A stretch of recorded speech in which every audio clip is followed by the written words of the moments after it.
শুরু করুন, সময় যাচ্ছে।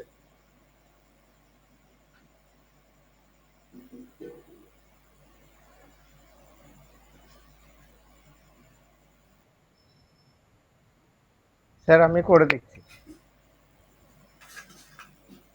ওং षण्मुखश्चैकदन्तश्च कपिलगजकर्णकः लम्बोदरश्च विकट विघ्ननाशविनायकः धूम्रकेतुर्गणाध्यक्ष भालचन्द्रगजाननः द्वादशैतानि नामानि या पठेच्छृणुयादपि विद्यारम्भे विवाहे च प्रवेशे निर्गमे तथा सङ्ग्रामे सङ्कटे चैव विघ्नस्तस्य न जायते। शुक्लं देवं शशिवर्णं चतुर्भुजं प्रसन्नवदनं ध्यायेत् सर्वविघ्नोपशान्तये। सदाशिवसमारम्भं शङ्कराचार्यमध्यमम् अस्मदाचार्यपर्यन्तं वन्दे गुरुपरम्परम्।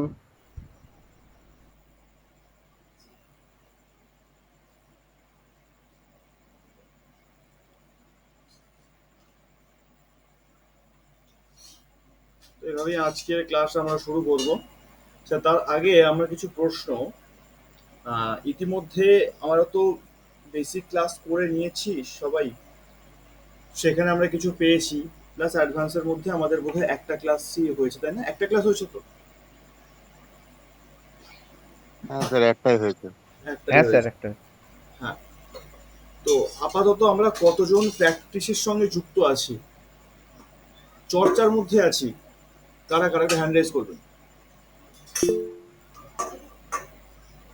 একজন, দুজন, মোটামুটি আর কেউ?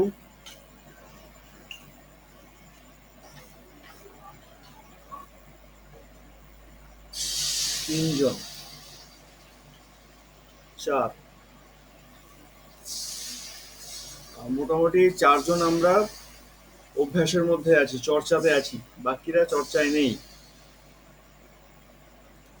জ্যোতিষ এমন একটা জিনিস, যদি আমরা চর্চার মধ্যে না থাকি না, আমরা কিন্তু মাথায় রাখতে পারবো না, খুব সমস্যা হবে। প্র্যাকটিসে আমাদের থাকতেই হবে। আজকে আমি ভাবছিলাম নতুন একটা জিনিস পড়াবো, খুব সহজ পদ্ধতিতে, একদম পুরো কেপি পদ্ধতিতে। বৈদিক তো আমরা শিখবই, বৈদিক শিখতে সময় লাগবে। আর খুব সহজ পদ্ধতিতে যদি কেপি শিখে নিতে পারি, তাহলে আমরা আজকে শিখলে কাল থেকেই স্পটে নেমে বিচার করতে শুরু করতে পারবো, খুব সহজ পদ্ধতিতে। জাস্ট কয়েকটা সংখ্যার কম্বিনেশন শুধু মনে রাখা, আর কিছুই না, ব্যাপারটা খুব সহজ ব্যাপার।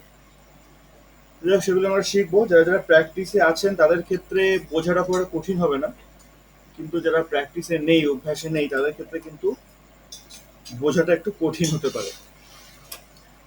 এটা একটা বিষয়। আর গত সপ্তাহে, গত ক্লাসে আমরা নক্ষত্র বিষয়ে পড়েছিলাম। তো সেই নক্ষত্র বিষয়ে কারোর কোনো প্রশ্ন আছে যে আমি বুঝতে পারিনি বা আমার কোথাও ডাউট হচ্ছে? পরে মনে হয়েছে, ক্লাসের মধ্যে মনে হয়নি।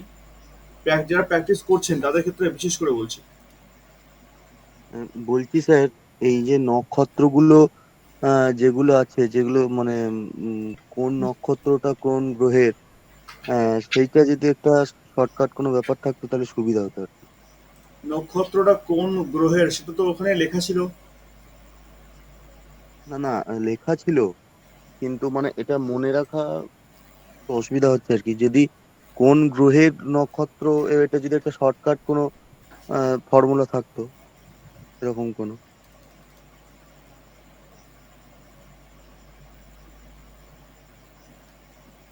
আচ্ছা, দেখুন, গ্রহদের যে সার্কুলেশনটা আছে না, এটা পুরো সেম।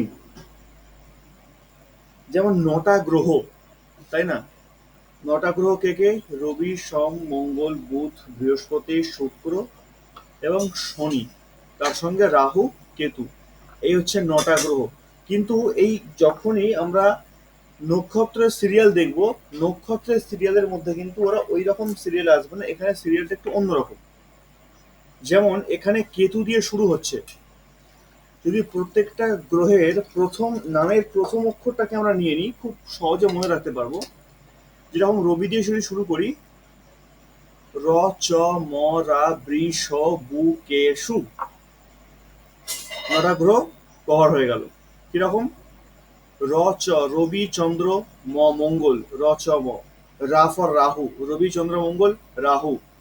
তারপরে বৃষ বু কেশু, বৃ থেকে বৃহস্পতি, স থেকে শনি, বু থেকে বুধ, কে থেকে কেতু, সু থেকে শুক্র। ঠিক এই যে নবগ্রহের সিরিয়াল যেটা বললাম, এই একই সিরিয়ালে কিন্তু 27 নক্ষত্রের মধ্যে একই রকম ভাবে আছে।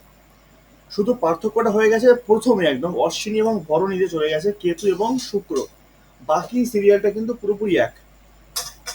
শুধুমাত্র দেখতে পাচ্ছি এখানে অশ্বিনী ভরণীটাকে যদি আলাদা করে দিই, একদম এখান থেকে অশ্বিনী ভরণীকে আমি আলাদা করলাম, কেমন? এইবার এইটাকে আলাদা করে দিলাম, এখান থেকে দেখতে পাচ্ছি রবি থেকে শুরু হলো, র চ ম রা, রবি চন্দ্র মঙ্গল রাহু বৃহস্পতি শনি বুধ কেতু শুক্র, শেষ হয়ে গেল। আবার শুরু হলো রবি চন্দ্র মঙ্গল রাহু বৃহস্পতি শনি বুধ কেতু শুক্র, আবার শুরু হলো রবি চন্দ্র মঙ্গল রাহু বৃহস্পতি শনি বুধ, এখানে শেষ। যেহেতু রেবতীতে বুধে গিয়ে শেষ, এই রেবতীতে বুধ গিয়ে শেষ হচ্ছে বলেই কিন্তু ওপরে দুটো নক্ষত্র কেতু এবং শুক্র পেয়েছে। তাই যদি শুরুর থেকে দেখি, আমরা যদি মনে রাখার জন্য দেখি, মনে রাখার জন্য আমরা কেতু এবং শুক্রকে শেষেই ধরবো, কারণ এখানে রেবতীতে শেষ। আবার এখান থেকে যেহেতু বুধে শেষ হচ্ছে, বুধ তো শেষ নয়, শেষকে শেষ শুক্র। যদি দেখি র চ মরা বৃষ বুকে সু, সেখানে দেখতে গেলে শেষ হচ্ছে শুক্র, শুক্র থেকে শেষ, তার মানে আমাকে শুক্র থেকেই শেষ করতে হবে। এই জন্য যেহেতু বুধে শেষ হচ্ছে 27 নক্ষত্রের মধ্যে, 27 নম্বর নক্ষত্র রেবতী, আর 27 নম্বর নক্ষত্রের অধিপতি হচ্ছে বুধ, তাহলে কেতু এবং শুক্র কোথায় গেল? এই জন্য অশ্বিনী এবং ভরণীতে কেতু এবং শুক্রকে ঢোকানো হয়েছে। বাকি যে সিরিয়ালটা আছে গ্রহদের, কৃত্তিকা থেকে শুরু করে একদম সেম সিরিয়াল, রবি চন্দ্র মঙ্গল রাহু বৃহস্পতি শনি বুধ কেতু শুক্র, এই হচ্ছে সিরিয়াল। এইভাবেই কিন্তু প্রত্যেকটা গ্রহ আসবে প্রতিবারে বারে, কেমন? এইবার শুধু আমাদের একটু কষ্ট করে নক্ষত্রের নামগুলোকে মনে রাখতে হবে। এইগুলো মনে রাখার জন্য আমরা নিজস্ব টেকনিক ইউজ করবো, যেরকম আমি এটা বের করেছি প্রত্যেকটা গ্রহের প্রথম অক্ষর দিয়ে। প্রত্যেকটা গ্রহের নাম আমি পুরোপুরি মনে রাখতে পারছি না, রচমরা বৃষ বুকেশু, ব্যাস কমপ্লিট।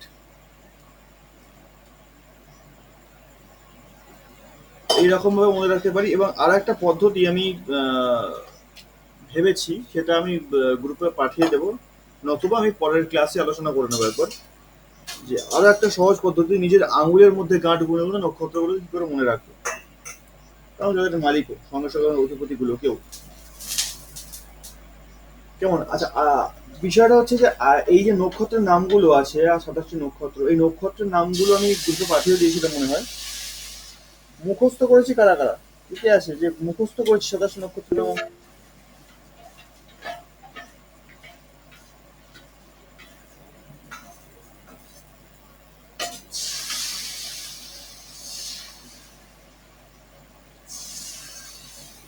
এটা ঋতু কৌশল, দুজন হ্যান্ড রাইজ করেছেন, তাই তো?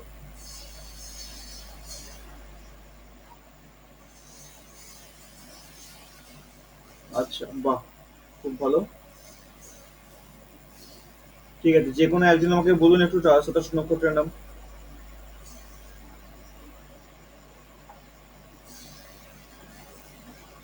বলবো? হ্যাঁ বলুন।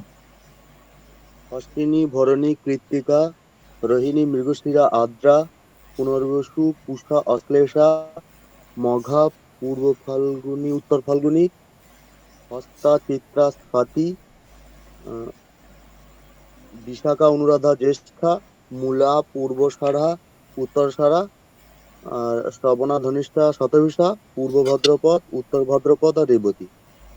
বাহ, খুব সুন্দর। আর কেউ?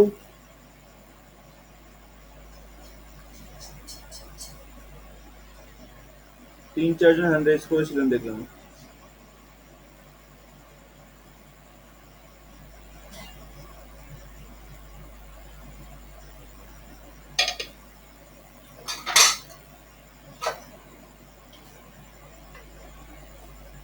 ঋতু ঘোষাল, হ্যাঁ বলুন। হ্যাঁ বলবো। হ্যাঁ বলুন। অশ্বিনী ভরণী কৃত্তিকা রোহিণী মৃগশিরা আদ্রা পুনর্বসু পুষা অশ্লেষা মঘা পূর্ব ফাল্গুনী উত্তর ফাল্গুনী হস্তা চিত্রা স্বাতি বিশাখা অনুরাধা জ্যেষ্ঠা মূলা পূর্বাষাঢ়া উত্তরাষাঢ়া শ্রবণা ধনিষ্ঠা শতভিষা পূর্ব ভাদ্রপদ উত্তর ভাদ্রপদ রেবতী। বাহ! বন্দে ভারত এক্সপ্রেস। দারুণ। তো যাই হোক, আমাদেরকে এই ২৭টা নক্ষত্রের নাম কিন্তু মাথায় রাখতে হবে। কারণ এই নক্ষত্রকে নিয়েই আমাদের চলতে হবে। নক্ষত্র ছাড়া কিন্তু জ্যোতিষ এক পাও চলতে পারে না। নক্ষত্র খুবই গুরুত্বপূর্ণ একটি জায়গায় জ্যোতিষশাস্ত্রে। নক্ষত্রগুলো আমাদের কিন্তু একদম ঠোঁটের ডগায় থাকতে হবে। কারণ প্রত্যেকটা গ্রহ যে এক একটা ঘরে গিয়ে বসছে, শুধুমাত্র এই ঘরে গিয়ে বসছে তা না, ওরা কিন্তু বসছে এক একটা নক্ষত্রের উপরে।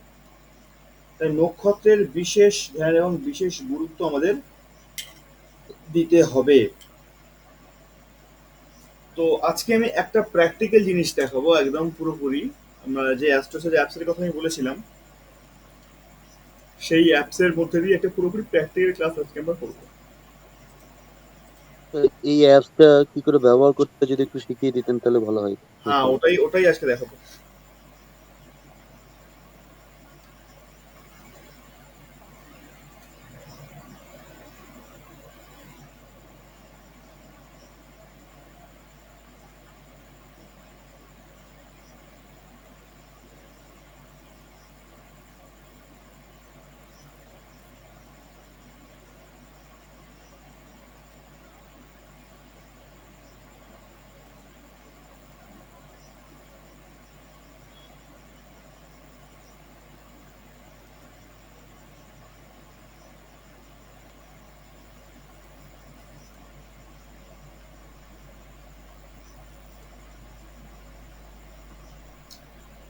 অ্যাস্ট্রোসার্চ অ্যাপসটা যেটা আছে সেটা খানিকটা এই ধরনের, ফোনে একটু অন্যরকম ভাবে খুলবে।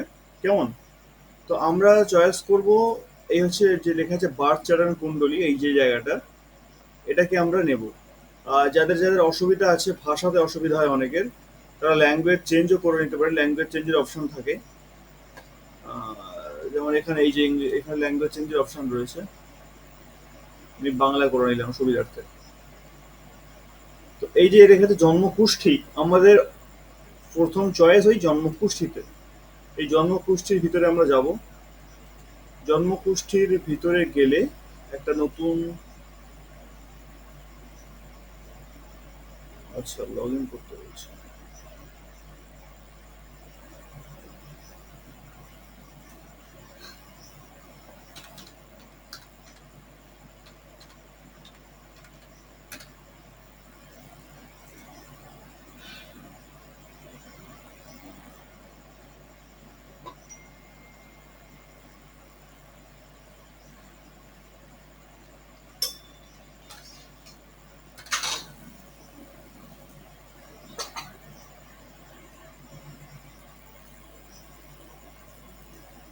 তো এই জন্মকুষ্ঠীর মধ্যে গেলাম।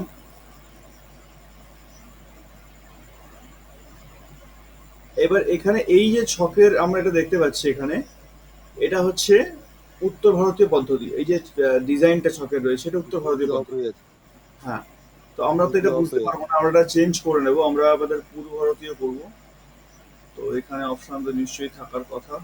ভিডিও অফ হয়ে আছে। হ্যাঁ, ভিডিও অফ হয়ে আছে। ভিডিও অফ হয়ে আছে। এবার ঠিক আছে। এবার ঠিক আছে। আচ্ছা,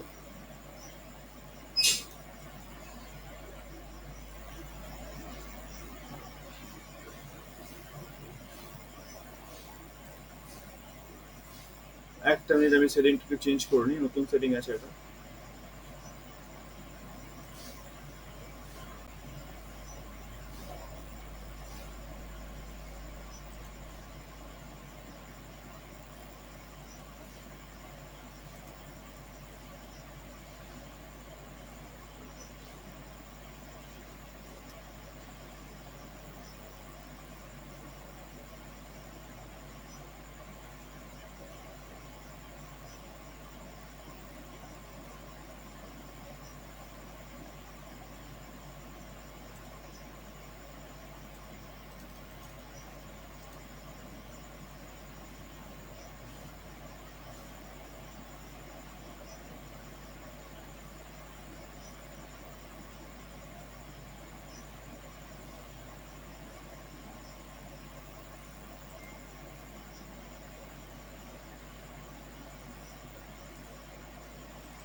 যার একটা অসুবিধা হচ্ছে, এটা খুঁজে পাচ্ছি না অপশনটা। আমি এখানে একটা অপশন থাকে যেটা ছক এখানে পরিবর্তিত হয়ে যায়।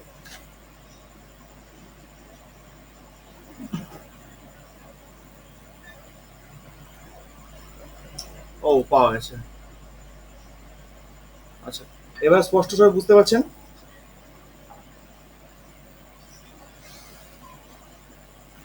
যে হ্যাঁ, কোনো বোঝা হ্যাঁ যাচ্ছে। স্যার।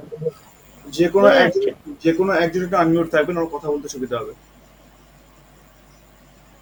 যে কোনো একজন একটু আনমিউট থাকবেন। আচ্ছা, তো এই যে একটা ছক আমরা দেখতে পাচ্ছি, এটা নর্মালি একটা র্যান্ডম ছক। তো যাই হোক, এই যে ছকটা আমরা আমাদের সামনে দেখতে পাচ্ছি না, এইটাকে যদি নর্মালি বিচার করতে হয়, যে আমরা বেসিকে পড়েছিলাম, তো যে কোনো একজন এগিয়ে আসুন। নর্মাল একদম বেসিক যে বিচারটা আমরা শিখেছিলাম প্রাথমিক স্তরে, সেটা করতে হবে খুব অল্প সময়ের মধ্যে। এরপর আমরা এই ছকটারই অ্যাডভান্স লেভেলে যাব। যে কেউ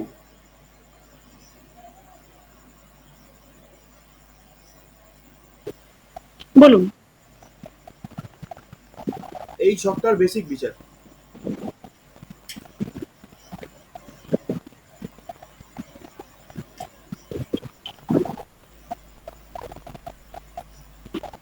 হ্যাঁ, লগ্ন হচ্ছে মকর লগ্ন। হুম। লগ্নে ওটা আচ্ছা, ওটা কিছু নেপচুন। মকর লগ্ন, লগ্নপতি শনি আছে এই যে পঞ্চমে হুম। বৃহস্পতির সাথে, মানে তৃতীয় পতি আর দ্বাদশপতির সাথে। হুম। আর দ্বিতীয় পতিও শনি, সেও তৃতীয় পতি আর দ্বাদশপতির সাথে আছে। এটা কি বিচার করে করে একবার বলতে হবে ফলটা? হ্যাঁ, বিচার করবো একদম। আচ্ছা, তার লগ্নপতি শনি হচ্ছে পঞ্চমে বৃহস্পতির সাথে আছে। তার মানে হচ্ছে ব্যক্তির জ্ঞান বুদ্ধি থাকবে ভালোই। পঞ্চম থেকে আমরা মেধা বুদ্ধি এসব বিচার করি, হুম।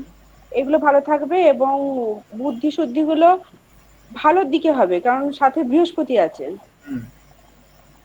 দ্বিতীয়পতি শনি, দ্বিতীয়পতি শনি ওটা দ্বাদশপতি বলে অর্থভাব শুভ হলো, অর্থ বেরিয়েও যাবে। হুম। কেন বেরিয়ে যাবে? দ্বাদশপতি বৃহস্পতির সাথে আছে বলে। আচ্ছা, ঠিক আছে। আচ্ছা, পঞ্চম। ষষ্ঠে আছে তৃতীয়, তৃতীয় পতি হচ্ছে বৃহস্পতি। এখানেও বৃহস্পতি আছে পঞ্চমে, দ্বাদশপতি 3-12, 5-3-12 কানেকশন হলো। বৃহস্পতি আছে শুক্রের ঘরে। শুক্র হুম। মানে হলো দশম। 5-3-5-3-10-12। হুম। 5-3-10-12,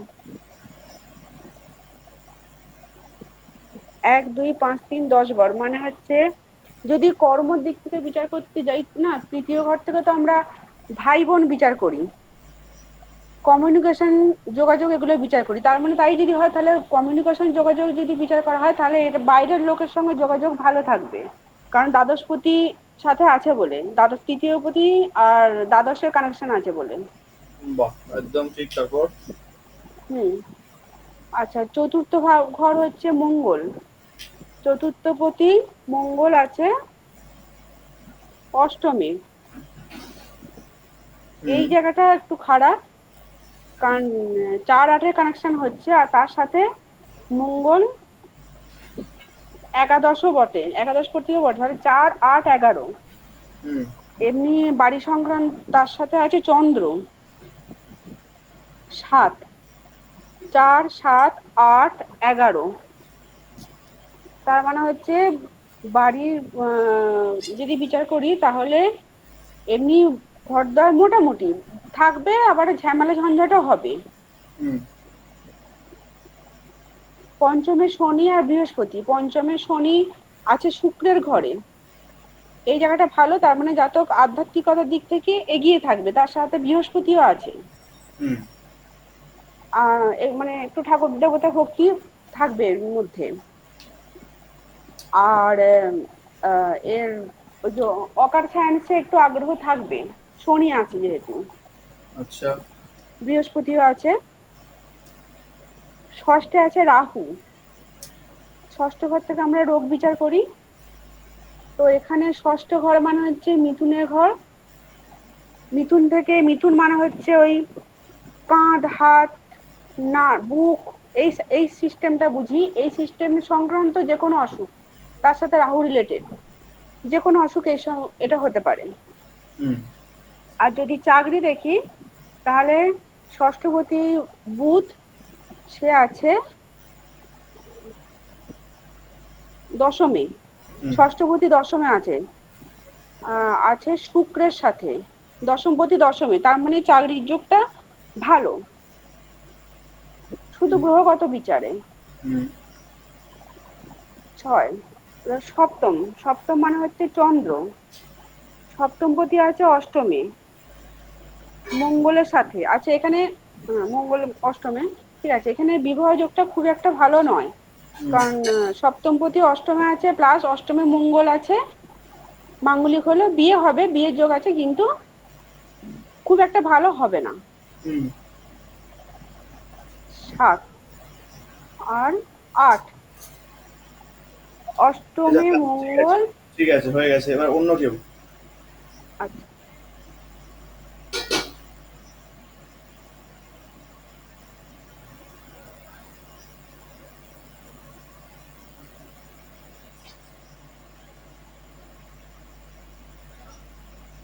চন্দনবাবু।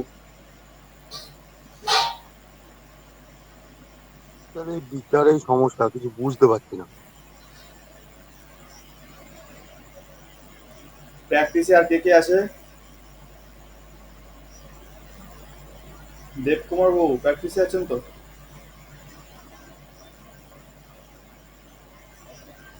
হ্যাঁ স্যার, চেষ্টা করুন একবার। প্রথম থেকে বলবো না ওই 8-এর ওখান থেকে শুরু করব? প্রথম থেকে। আচ্ছা।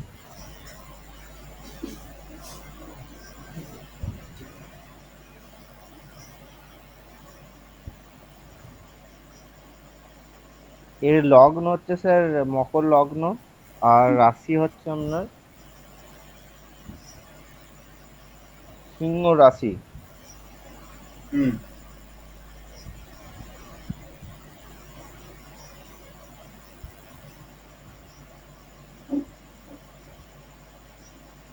তাহলে স্যার এর রাগটা একটু বেশি থাকবে, যেহেতু রাশি থেকে আমরা চরিত্র বা এগুলো পাই। হুম। আর মুখটা একটু লম্বা চওড়া হতে পারে, মুখের আকৃতি। আর লগ্ন থেকে আমরা গঠনটা পাই, একটু লম্বাটে গঠন হতে পারে।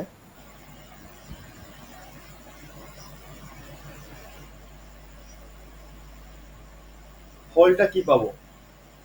আর ফলটা হচ্ছে স্যার লগ্নপতি বসে আছে আহ, বিষ বিষতে বা শুক্রের ঘরে।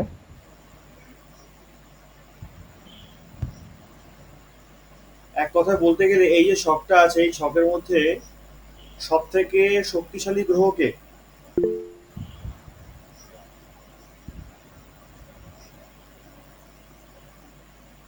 চন্দনবাবু হ্যান্ড রাইজ করেছেন, কিছু বলতে চাইছেন? বলছিলাম যে স্যার, আমার কিছু প্রশ্ন আসছে। বলুন। আহ, এই যে লগ্নপতি শুক্রের ঘরে আছে বা দ্বিতীয় পতি এর ঘরে আছে, ওর ঘরে আছে, এই যে ফলগুলো বিচার হচ্ছে, এগুলো ঠিক মাথায় ঢুকছে না। ঠিক আছে, সব ঢুকে যাবে, অসুবিধা নেই। ওই ক্লাসগুলো এখন ডিটেলসে হয়নি, উপর উপর দিয়ে হয়েছে, কোনো গভীরে ঢুকিনি। আমরা একটা বিষয়ে কোনো গভীরে ঢুকিনি, ধীরে ধীরে গভীরে ঢুকবো। এবং বিচারটা আমি বলেছি, বৈদিক জ্যোতিষের যদি কিছু কঠিন থেকে থাকে সেটা হলো বিচার। বিচারটা আমাদের মাথায় নিতে একটু সময় লাগবে, কেমন? তো অসুবিধা নেই, শিখে যাবো ধীরে ধীরে। শুধু আমাদের গ্রহগুলোকে চিনতে হবে, যদি গ্রহ চিনতে পারি না, বিচার কঠিন হবে না কিছু। গ্রহগুলোকে একটু কষ্ট করে চিনে ফেলতে হবে।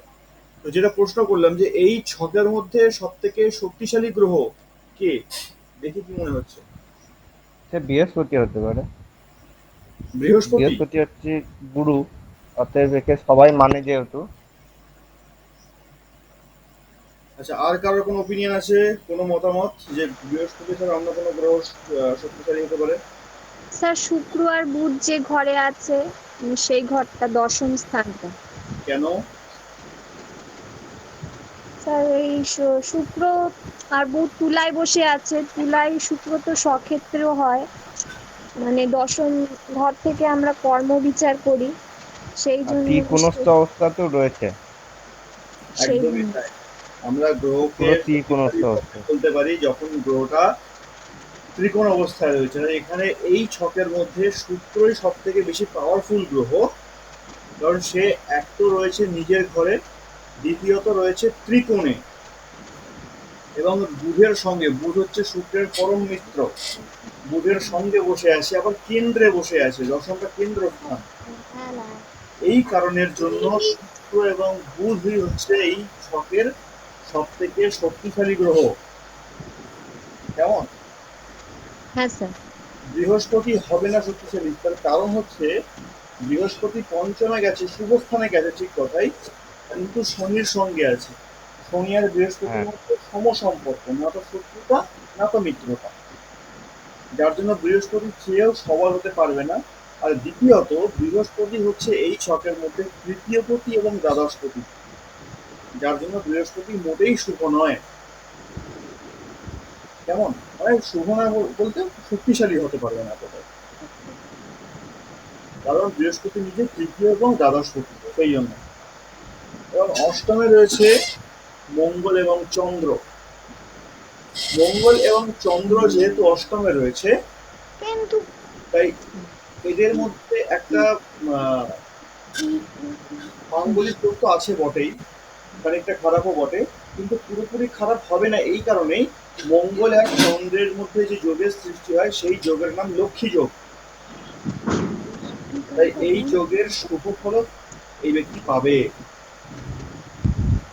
স্যার বলছি যে এই যে রাহু ষষ্ঠে আছে লগ্ন থেকে, তাহলে এই ব্যক্তি তো কম্পিটিশনের মাধ্যমে সরকারি চাকরির পরীক্ষায়ও সফল হতে পারবে না? সরকারি চাকরির পরীক্ষায় সফল হওয়ার জন্য আমাদের রবিকে দেখতে হবে, রবি ঠিকঠাক আছে কিনা। যদি আচ্ছা আচ্ছা। রবি সাপোর্ট না করে, ষষ্ঠপতি যতই সাপোর্ট করুক না কেন, রবির সাপোর্ট না থাকলে সরকারি চাকরি অসম্ভব। ও আচ্ছা আচ্ছা। কেমন? তাই হ্যাঁ। ষষ্ঠের সঙ্গে সঙ্গে আমাদের রবিকেও দেখতে হবে, রবি সবল আছে কিনা। এই ছকে একটু দেখা যায় রবি নবমে বসে আছে, নবমে বসে আছে এবং রবি নিজে অষ্টমপতি, অষ্টমপতি নবমে বসে আছে, এবং সেখানে কি বৃহস্পতির কোনো দৃষ্টি পড়ছে আগে দেখতে হবে। এক দুই তিন চার পাঁচ, বৃহস্পতির পূর্ণ দৃষ্টি রবির উপরে পড়ছে, অর্থাৎ রবি বলবান। এবং ষষ্ঠে হ্যাঁ রাহু অশুভ নয়, ষষ্ঠে রাহু উচ্চস্থ ক্ষেত্রে রয়েছে, হ্যাঁ স্যার। তাহলে রাহু ভালো ফল দিচ্ছে। আর রবিও দুর্বল নয়, রবিও স্ট্রং আছে, তাই কম্পিটিশনের ক্ষেত্রে বলা যায় যদি এই ব্যক্তি চেষ্টা করে তাহলে সরকারি চাকরি পেতে পারে। হ্যাঁ স্যার। যেমন কিন্তু সব থেকে বড় ব্যাপার হচ্ছে যে আমরা চন্দ্র থেকে কি মন মানসিকতা বিচার করি তো, হ্যাঁ স্যার। তো আমাদেরকে আগে দেখতে হবে এই ব্যক্তিটার মানসিকতা কোন দিকে, চাকরির দিকে নাকি ব্যবসার দিকে নাকি অন্য কোনো দিকে। এটা দেখতে গেলে আমাদেরকে চন্দ্রকে বিচার করতে হবে। চন্দ্রের স্থিতি, এই ছকে চন্দ্রের স্থিতি কিরকম, কি পাচ্ছি আমরা। চন্দ্র স্যার রবির ঘরে বসে আছে, মিত্র ঘরে। হ্যাঁ। আর মঙ্গলের সঙ্গে বসে রয়েছে। হ্যাঁ। মঙ্গল হচ্ছে মিত্র। হুম, ঠিক আছে, মানসিক স্থিতি কিরকম হবে।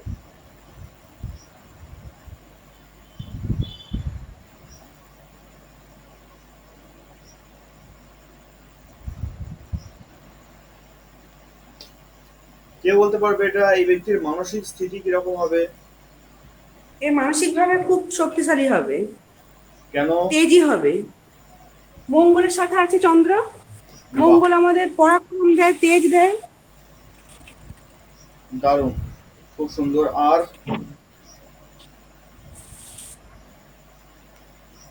লক্ষ্য কি হওয়া উচিত এই ব্যক্তির, মানে ইন্ডিকেশন কি দিচ্ছে, লক্ষ্য কোন দিকে যেতে পারে? এ ওই মঙ্গল রিলেটেড কর্ম, মানে ওই ওই যে পুলিশ, প্রশাসন, মিলিটারি, এই ধরনের কোনো কর্মের সাথে যুক্ত হতে পারে। সেটার জন্য তো কোন কর্ম করবে তার জন্য আমাদের সপ্তমকে দেখতে হবে। না, এ যদি চাকরি করে তার তার জন্য সপ্তমকে দেখতে হবে। চাকরি আমরা ষষ্ঠ থেকে বিচার করি ঠিকই, কিন্তু সপ্তম কি দেখে? সপ্তম দেখে যে আমরা কোন কাজের সঙ্গে যুক্ত থাকবো। সপ্তম আর দশম মধ্যে একটু পার্থক্য আছে। সপ্তম স্থান আমাদের বিচার করে যে আমরা আমাদের প্রফেশনটা কি হবে, আমরা কি হবে। আর দশম স্থান বিচার করে যে আমরা যে কাজটা করছি সেই কাজে আমাদের প্রতিষ্ঠা হবে কিনা, সেই কাজে আমরা লাভবান হব কিনা, সেই কাজটা আমাদের জীবনে স্থায়িত্ব পাবে কিনা, এটা দশম বিচার করে। সপ্তম আমাদের কাজটা দিয়ে দিল এবং কাজটা আমরা কতটা দক্ষতার সঙ্গে করতে পারছি এটা দশম দেখে। এই দুটো পার্থক্য। তো এক্ষেত্রে যদি সেই কাজকে দেখা যায় যে এই ব্যক্তি আসলে পাবে কোন কাজ, কোন কাজ পাবে দেখতে গেলে আমাদেরকে দেখতে হবে সপ্তম স্থানকে। এবার সপ্তম স্থানকে দেখতে গেলে দেখা যাচ্ছে সপ্তমপতি চন্দ্র নিজে সে অষ্টমে গেছে, একটা গেল। দ্বিতীয়ত সপ্তমে রয়েছে শনির পূর্ণ দৃষ্টি। তারপর সেই সঙ্গে সঙ্গে শনি যেহেতু পূর্ণ দৃষ্টি সপ্তমে করছে, এবং শনির সঙ্গে সঙ্গে দেখা যাচ্ছে রাহুও সপ্তমে পূর্ণ দৃষ্টি করছে।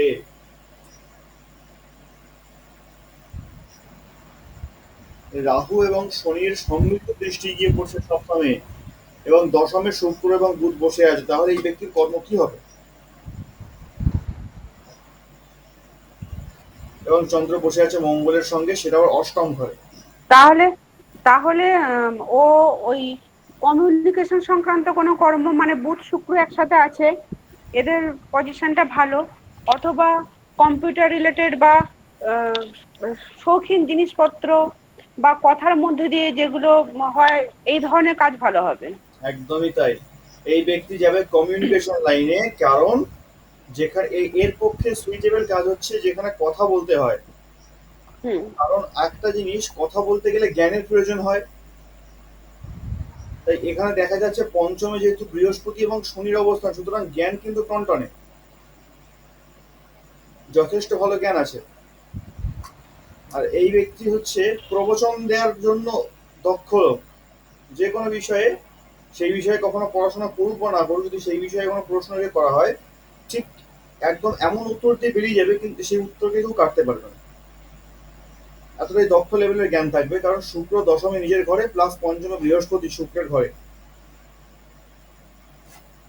বা তাই স্যার ওকালতিতেও তো যেতে পারে। একদম যেতে পারে, ওকালতিতেও যেতে পারে। যদি কোনো, যে কোনো ছকে যদি দেখি আমরা শুক্র তার স্ট্রং আছে, শুক্র ফেভারে আছে, তার মানে জানতে হবে শুক্রের ধ্যানেই একটা প্রণমন্ত্রের একটা কথা বলা হয় যে সর্বশাস্ত্র প্রবক্তারম ভার্গবম প্রণমাম্যহম।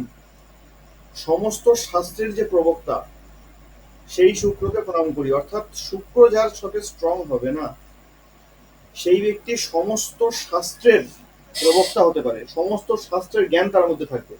সে সমস্ত শাস্ত্র অধ্যয়ন করুক বা না করুক, অটোমেটিক্যালি তার মধ্যে সেই সমস্ত রকম শাস্ত্রের জ্ঞান কিছুটা হলেও থাকবে। তাই এই ছকটা এমনই একটা ছক, যেহেতু শুক্র ফেভারে আছে, শুক্র স্ট্রং হয়ে আছে, তাই এর মধ্যে এমন কোনো শাস্ত্রই থাকবে না যার বিন্দু মাত্র জ্ঞান এর মধ্যে থাকবে না। প্রত্যেকটা জিনিস, প্রত্যেকটা বিষয়ের জ্ঞানের মধ্যে অল্প কিছু হলেও থাকবে। এবং এই ব্যক্তি যে কোনো কাজে, মানে এর অর্থ যদি ইনকামের দিকটা দেখা যায় যে ইনকাম কি করবে, ইনকামের দিক দেখতে গেলে একাদশ স্থানকে দেখবো আমরা।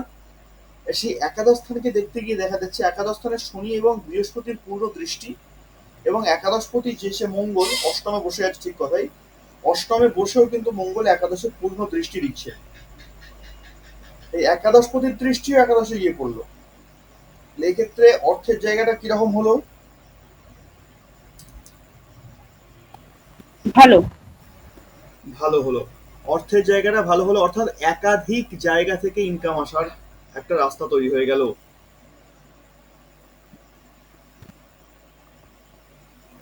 আর আরেকবার বলুন জায়গাটা। বুঝতে পারলাম না কে কি বললেন। আরেকবার একটু বলুন। কোনটা শুনলেন বলুন, কোনটা বুঝতে পারেননি? এখন যে বললেন। আমি একাদশ স্থানের কথা বললাম। দেখুন, একাদশ স্থানে শনি বৃহস্পতির দৃষ্টি পূর্ণ, একাদশপতি যে মঙ্গল তার দৃষ্টিও এখানে পূর্ণ রয়েছে। এতগুলো গ্রহের দৃষ্টি একাদশ স্থানে পড়ার জন্য এবং একাদশপতির দৃষ্টি স্বয়ং একাদশে থাকার জন্য এর সোর্স অফ ইনকাম কিন্তু একাধিক। যে কোনো একটা জায়গা থেকে ইনকাম হবে না, একাধিক জায়গা থেকে ইনকামের রাস্তা খুলবে।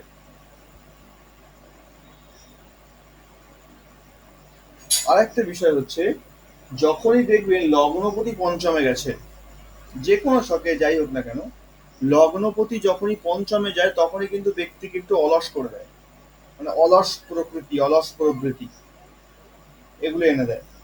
তো যখনই কোনো ছক আমরা পাবো, যদি দেখি লগ্নপতি পঞ্চমে আছে, চোখ কান নাক বুঝিয়ে বলে দেবো ব্যক্তি অলস টাইপের, খানিকটা অলসতার মধ্যে রয়েছে, তবে হ্যাঁ একটু অলসতা আছে বটে। এটা লগ্নপতি পঞ্চমে গেলেই হয়।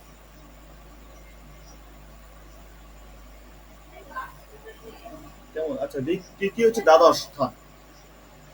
আমি গত ক্লাসে মোক্ষযোগ সম্বন্ধে বোধহয় কিছু বলেছিলাম সম্ভবত। সেরকম কোনো যোগ কি দেখা যাচ্ছে এই ছকে?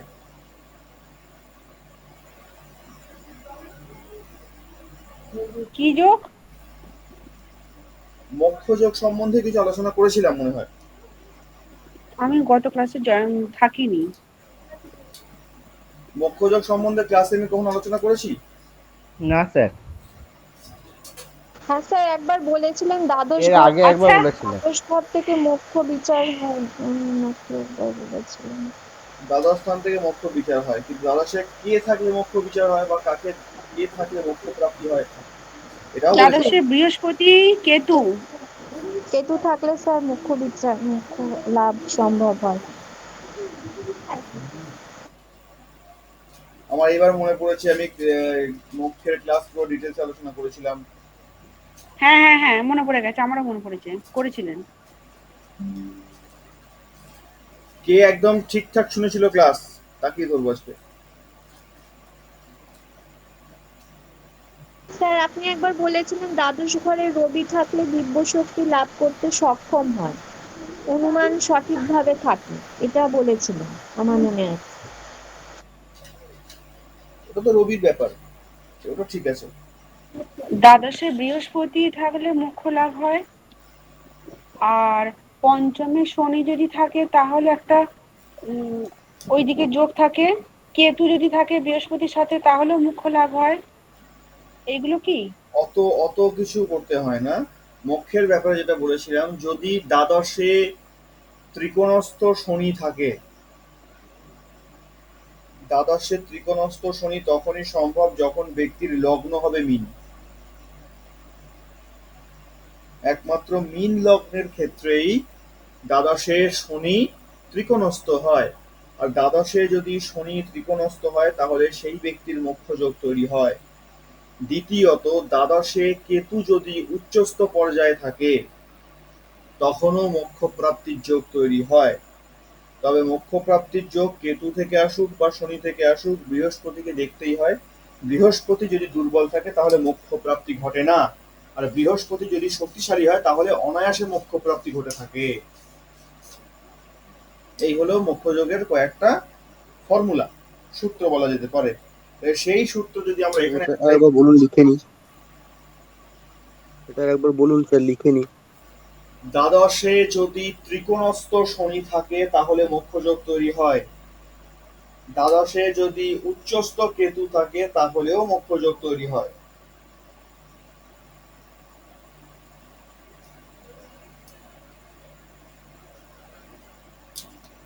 কেমন পরিষ্কার?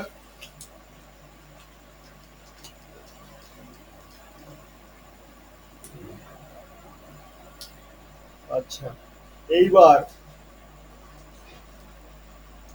মোক্ষযোগের কোন সূত্র কি এই ছকটার উপরে কাজ করছে?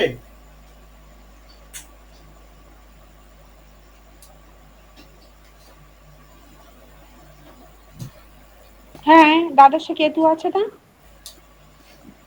তারপর দ্বাদশের সাথে কেতু রয়েছে। দ্বাদশে কেতু আছে, একটা যোগ হলো বটে, কিন্তু মুখ্য যোগের জন্য বৃহস্পতিকেও দেখতে হবে, সে শক্তিশালী নাকি দুর্বল।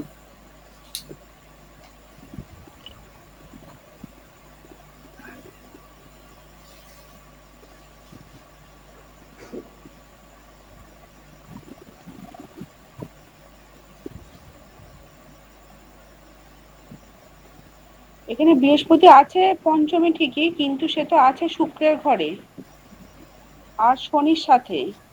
এই জায়গাটার বৃহস্পতি একটু দুর্বল হয়ে গেল।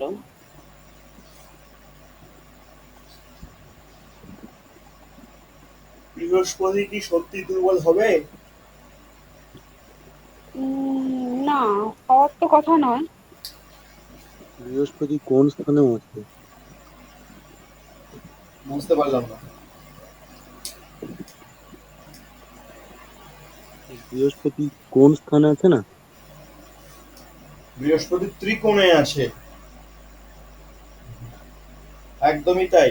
শুভ গ্রহ, একটা কথা সূত্র মাথায় রাখতে হবে, শুভ গ্রহ যখনই শুভ জায়গায় যায় তখনই সে স্থান বৃদ্ধি করে। শুভ গ্রহ শুভ ঘরে গিয়ে বসলে সে ভালো ফল দেয়, পজিটিভ ফল দেয়। আর শুভ গ্রহ যখনই অশুভ ঘরে গিয়ে বসে তখন সে অটোমেটিক অশুভ হয়ে যায় এবং অশুভ ফল দিতে শুরু করে। আর ঠিক উল্টো, অশুভ গ্রহ যখনই শুভ ঘরে গিয়ে বসে তখন সে অশুভ ফল দেয়, আর অশুভ গ্রহ যখন অশুভ ঘরে গিয়ে বসে তখন সে শুভ ফল দেয়। কেমন? এখানে অশুভ গ্রহ আর শুভ গ্রহ কারা কারা? সেইখানে এখানে অশুভ গ্রহ হচ্ছে মঙ্গল, শনি, রাহু। রবিকে অশুভ গ্রহের মধ্যে ধরা হয়, তবে রবিটাকে অনেক শাস্ত্র নিউট্রালও বলেছে। রবি কখনো শুভ ফল দেয়, কখনো অশুভ ফল দেয়।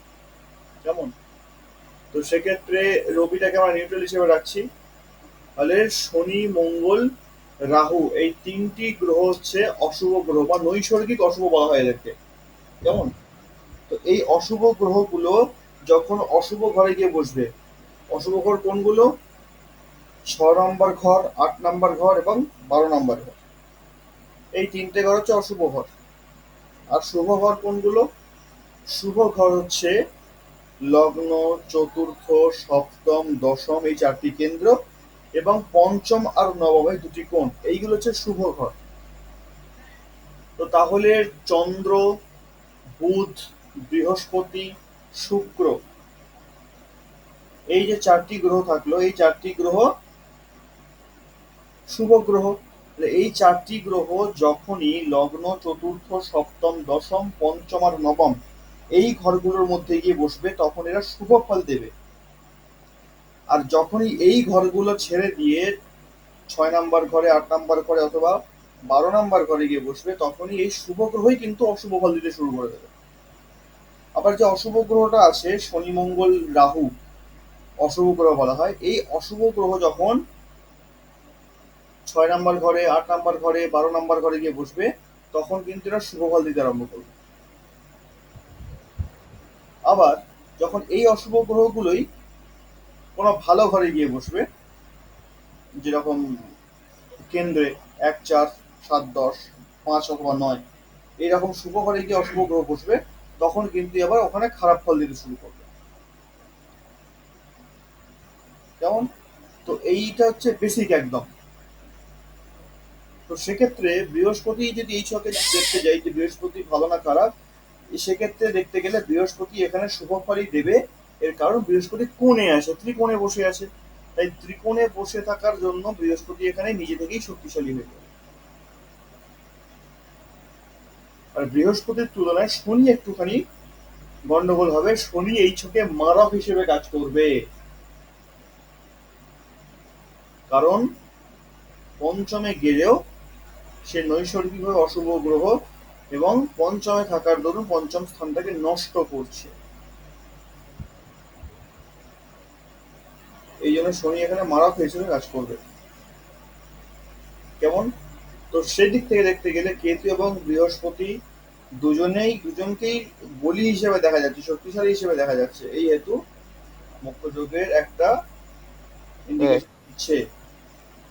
বলছি যে এখানে ত্রিকোণে আছে বৃহস্পতি, আবার ওই শনি যেহেতু শুভ গ্রহে থাকায় ঘরটা নষ্ট করেছে, তাহলেও কি বৃহস্পতি এখানে ভালো ফল দেবে? বৃহস্পতির তো ত্রিকোণ পাওয়ারটা রয়েছে। এই ত্রিকোণ শনি এখানে অশুভ ফল দিলেও অতটাও দিতে পারবে না, কারণ বৃহস্পতি এখানে শনির থেকেও বলি। আচ্ছা। আর বৃহস্পতি এবং শনির জুটি কখনোই খারাপ হয় না, সে যেখানেই হোক না কেন। কয়েকটা গ্রহের জুটি থাকে যেগুলো কখনোই খারাপ ফল দেয় না, যেমন বৃহস্পতি শনি, বৃহস্পতি চন্দ্র, বৃহস্পতি রবি, বৃহস্পতি শুক্র। একে অপরের শত্রু হলেও কিন্তু একই ঘরে বসে এরা কখনো খারাপ ফল দেয় না। আচ্ছা, তারপরে রবির সঙ্গে বুধ, রবির সঙ্গে চন্দ্র, রবির সঙ্গে চন্দ্র খারাপ ফল দেয়, রবির সঙ্গে মঙ্গল একটুখানি অহংকারী করে তোলে। কেমন? রবির সঙ্গে বুধ ঠিকঠাক, অসুবিধা নেই। রবির সঙ্গে বৃহস্পতিও ভালো ফল দেয়। চন্দ্রের সঙ্গে মঙ্গল কখনোই খারাপ ফল দেয় না, লক্ষ্মী যোগের সৃষ্টি করে। শুক্র এবং বুধ কখনোই খারাপ ফল দেয় না, যেখানেই বসুক না কেন এদের। চন্দ্র, বলুন। বলছি লক্ষ্মী যোগটা চন্দ্রের সাথে মঙ্গলের।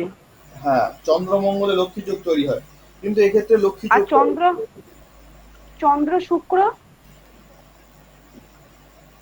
চন্দ্র শুক্রে লক্ষ্মী যোগ তৈরি হয় না, চন্দ্র শুক্রতে লক্ষ্মী নারায়ণ যোগ তৈরি হয়। আচ্ছা।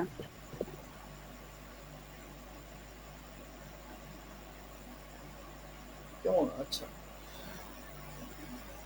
তো কি বলছিলাম আমি? হ্যাঁ, তো এই যে কয়েকটা গ্রহের যে জুটিগুলো থাকে না, গ্রহের জুটিগুলো, এই জুটিগুলো জন্মছকে যেখানেই থাকুক না কেন কোন রকম ক্ষতিকারক প্রভাব এই জুটি থেকে আসে না, বরঞ্চ উপকারী হয়। আর বৃহস্পতি কেতু এর কি কোনো যোগ হয়? হ্যাঁ, বৃহস্পতি কেতুর যোগ হয়। বৃহস্পতি কেতু যখন একসঙ্গে আসে তখন আধ্যাত্মিক জগতের দিকে পুরোপুরি নিয়ে চলে যায়। ওটাও কি যে কোনো ঘরে? ওটা যে কোনো ঘরেই হতে পারে? যে কোনো ঘরেই হতে এই পারে। যে, হ্যাঁ, যে কোনো ঘরে হলে হবে না, কেতুর ক্ষেত্রে একটু অন্যরকম বিষয় আছে। একটা কথা মাথায় রাখতে হবে, কেতু যেই ঘরে বসবে, 1 থেকে 12-র মধ্যে কেতু যেই ঘরেই বসবে সেই ঘর থেকে ব্যক্তির ডিটাচমেন্ট চলে আসবে। সেই ঘরের যে কাজ, লগ্ন থেকে আমরা দেহকে দেখছি, দ্বিতীয় ঘর থেকে ধনকে দেখছি, তৃতীয় থেকে ভ্রাতা, চতুর্থ থেকে বন্ধু। তো এই যে এক একটা ভাব রয়েছে, 12টা ঘরের এক একটা ভাব, কেতু ঠিক যেভাবে বসবে সেই ভাবের উপর থেকে সেই ব্যক্তির মোহকে নষ্ট করে দেবে। তার যদি মানে লগ্নে কেতু থাকলে কি করে ডিটাচমেন্ট করবে? মানে শরীর আর মন আলাদা হয়ে যাবে? হ্যাঁ, লগ্নে যখনই কেতু চলে আসবে তখন সেই ব্যক্তি একটা সময় এমনই আসবে যখন তার মনে হবে যে আমি নই, মানে সে আর আমিত্বে থাকবে না, সম্পূর্ণ একটা আধ্যাত্মিক জগতের দিকে চলে যাবে। এবং লগ্নে আর কেতু, হ্যাঁ, বলুন। লগ্নে যখন এই কেতু থাকবে সেই ব্যক্তি এবার, ওখানে গ্রহের খানিকটা বিচার রয়েছে, যেরকম কনফিউশন মাইন্ড তৈরি হয়ে যায়, সন্দেহবাদিক একটা জিনিস তৈরি হয়ে যায়, চট করে কোনো জিনিসটা বুঝতে পারে না, এবং যে কোনো বিষয়ে, ছোটখাটো বিষয়ে ডিপ্রেশনে ভুগতে শুরু করে। কারণ কেতুর কাছে কি আছে, কেতুর কাছে মাথা নেই না, দৃষ্টি নেই। আর কেতু যখন লগ্নে গিয়ে বসে, লগ্নে কেতু বসলে কিন্তু সেই ব্যক্তিকে যোগী করে তোলে। যোগ, আসন, প্রাণায়াম এই দিকে প্রচন্ড পরিমাণে ব্যক্তির টান থাকে। এই যোগ, আসন, প্রাণায়ামের মাধ্যম দিয়ে ব্যক্তি শরীর থেকে নিজের প্রতি একটা ডিট্যাচমেন্ট তৈরি করে। ঠিক তেমনি দ্বিতীয় ঘরে যদি কেতুর অবস্থান হয়, দ্বিতীয় ঘরে কেতুর অবস্থান হয়ে পড়ে, সেই ব্যক্তি ধনসম্পত্তির দিক থেকে তার মোহ খুলটা থাকে না, অটোমেটিক উঠে যায়। পরিবার পরিজনের প্রতি একটা মোহ থাকে না, টান থাকে না, মায়ের নষ্ট হয়ে যায়। তৃতীয় যদি কেতু থাকে, তৃতীয় কেতু থাকলে ভাই, বন্ধু বান্ধব বা বন্ধু ভাই, ভাই, পরাক্রম ইত্যাদি এই সমস্ত জায়গা থেকে তার খুব একটা মোহ থাকে না, উঠে যায়। চতুর্থের কেতু থাকলে এবারে মায়ের প্রতি, পড়াশোনার ক্ষেত্র থেকে এই সমস্ত দিক থেকে তার মোহ উঠে যায়, টান থাকে না। তো ঠিক এরকম 12টা ভাবের মধ্যে কেতু যেখানেই বসবে সেই জায়গা থেকে সেই ব্যক্তির মোহকে তুলে নেবে। তাহলে ষষ্ঠ মানে তো আমরা রিপু মানে শত্রু বিচার করি, তার মানে ষষ্ঠে কেতু থাকলে কি হবে? মানে ষষ্ঠে যদি শত্রু ষষ্ঠে যদি কেতু থাকে তো সেই ব্যক্তির শত্রু বৃদ্ধি হবে না। গুপ্ত শত্রু থাকবে না? গুপ্ত শত্রু থাকবে তখনই থাকবে যদি রাহুর নেগেটিভ প্রভাব থাকে। রাহুর নেগেটিভ প্রভাব কি করে আসবে? মানে কেতু আর রাহু তো পরস্পর সমসপ্তমে থাকে, রাহু দৃষ্টি তো পড়বেই সপ্তমে, ষষ্ঠে। যেমন ঠিক যেমন যদি কেতু দ্বাদশে থাকে, কেতু দ্বাদশে গেলে রাহু কত নাম্বার ঘরে থাকবে? ষষ্ঠ ঘরে থাকবে। হ্যাঁ। তাহলে ষষ্ঠ ঘরে যদি রাহু থাকে সেই রাহুর নেগেটিভ প্রভাব থাকবে না। আচ্ছা, মানে অশুভ ঘরে যদি রাহু থাকে, হ্যাঁ, যদি অশুভ ঘরে 6, থাকে 8, 12। তাহলে রাহুর নেগেটিভ প্রভাব আসবে না। তবে হ্যাঁ, রাহুর ক্ষেত্রে একটু ব্যতিক্রম আছে, 6 আর 12 বলে দিলাম বটে। অষ্টম ঘরে কিন্তু রাহু অত্যন্ত খারাপ হয়। অষ্টম এবং পঞ্চম ঘরে পিতৃদোষ নিয়ে আসে। অষ্টম পঞ্চম ঘর হ্যাঁ। অত্যন্ত ক্ষতিকারক রাহু। সমস্ত স্যার স্যার স্যার নবম স্থানে কেতু যদি একা বসে থাকে এটা কি ভালো না খারাপ? নবম স্থানে কেতু বসে থাকা ভালো, ভাগ্য থেকে ডিটাচমেন্ট তৈরি করে বটে, কিন্তু ব্যক্তিকে আধ্যাত্ম মার্গে নিয়ে চলে যায়। তোমার আছে নাকি নবমে কেতু? হ্যাঁ স্যার, নবমে কেতু আছে। আর আচ্ছা। স্যার 1, 2, 3, 3-এ রাহু আছে। আচ্ছা, বাহ, ভালো। তিন তাহলে নম্বর স্যার ঘরটাকে কিন্তু আমরা অশুভ স্থান করেই দেখিয়ে 3 নম্বর ঘরটাও শুভ বলে দেখা হয়, তবে 6 আর 12-র মধ্যে না। ওটা উপচয় স্থানে একটা দেখায়, ওটা আলাদা হবে। আচ্ছা, এই যে অষ্টমে আর পঞ্চমে রাহু থাকলে পিতৃদোষ আনে, এখানে রাহুর সাথে যদি অন্য কোনো শুভ গ্রহ থাকে? যেই থাকুক না কেন, রাহু এমনই একটা গ্রহ, রাহুর সঙ্গে যেই থাকবে রাহু তাকে নিজের বশে নিয়ে চলে আসবে। মানে বৃহস্পতিও কিছু করতে পারবে না যদি ওই স্থানে বৃহস্পতির দৃষ্টি পড়ে? মানে আমি বলতে চাইছি অষ্টমে রাহু আছে। হ্যাঁ, বৃহস্পতির দৃষ্টি পড়লে খানিকটা ফলের তারতম্য হবে বটে, কিন্তু রাহুকে নিরস্ত করা সম্ভব নয়। মানে কমে যাবে, যে সামান্য, প্রভাবটা আসার কথা তার থেকে কমে যাবে খানিকটা। সামান্য কমবে, কিন্তু পুরোপুরি কমবে না, জিরো হ্যাঁ। হবে না, নির্মূল হবে না। আচ্ছা। পঞ্চম অষ্টমে রাহু যাওয়া হ্যাঁ, শুধুমাত্র পঞ্চম অষ্টম না, পঞ্চম অষ্টম অথবা যদি রাহু রবির সঙ্গে থাকে। হ্যাঁ, রাহু রবি তো পিতৃদোষ তৈরি করবে। হ্যাঁ, রাহু রবি পিতৃদোষ তৈরি করে, অথবা পঞ্চমে রাহু অষ্টমে রাহু এরাও পিতৃদোষ তৈরি করে, আর যেটা অত্যন্ত ক্ষতিকারক হয়। যে যে দোষ থেকে বাঁচার কোনো রাস্তাই থাকে না বলা যায়, জীবনকে পুরো আচ্ছা, দুর্বিষহ। ওর থেকে বাঁচার রাস্তা নেই ওইটা? ওই দোষটা যদি কারোর হয় তো ওটা কি চলতেই থাকে, মানে ওটা না ততদিনই চলবে যতদিন ভোগান্তি আছে? ওটা সারা জীবনই ভোগান্তি, ওর সারা জীবনই ভুগতে হয়। ওর উপায় একটাই, বাড়ির রাহু যে স্থানটাকে দেখে নৈরিত কোণ বাড়ির মধ্যে, সেই জায়গাটাকে ঠিকঠাক রাখতে হয়, তাহলেই পিতৃদোষের প্রভাব 90 থেকে 95% কমে যায়। এছাড়া আর কোনো অপশন নেই, কোনো রাস্তা নেই।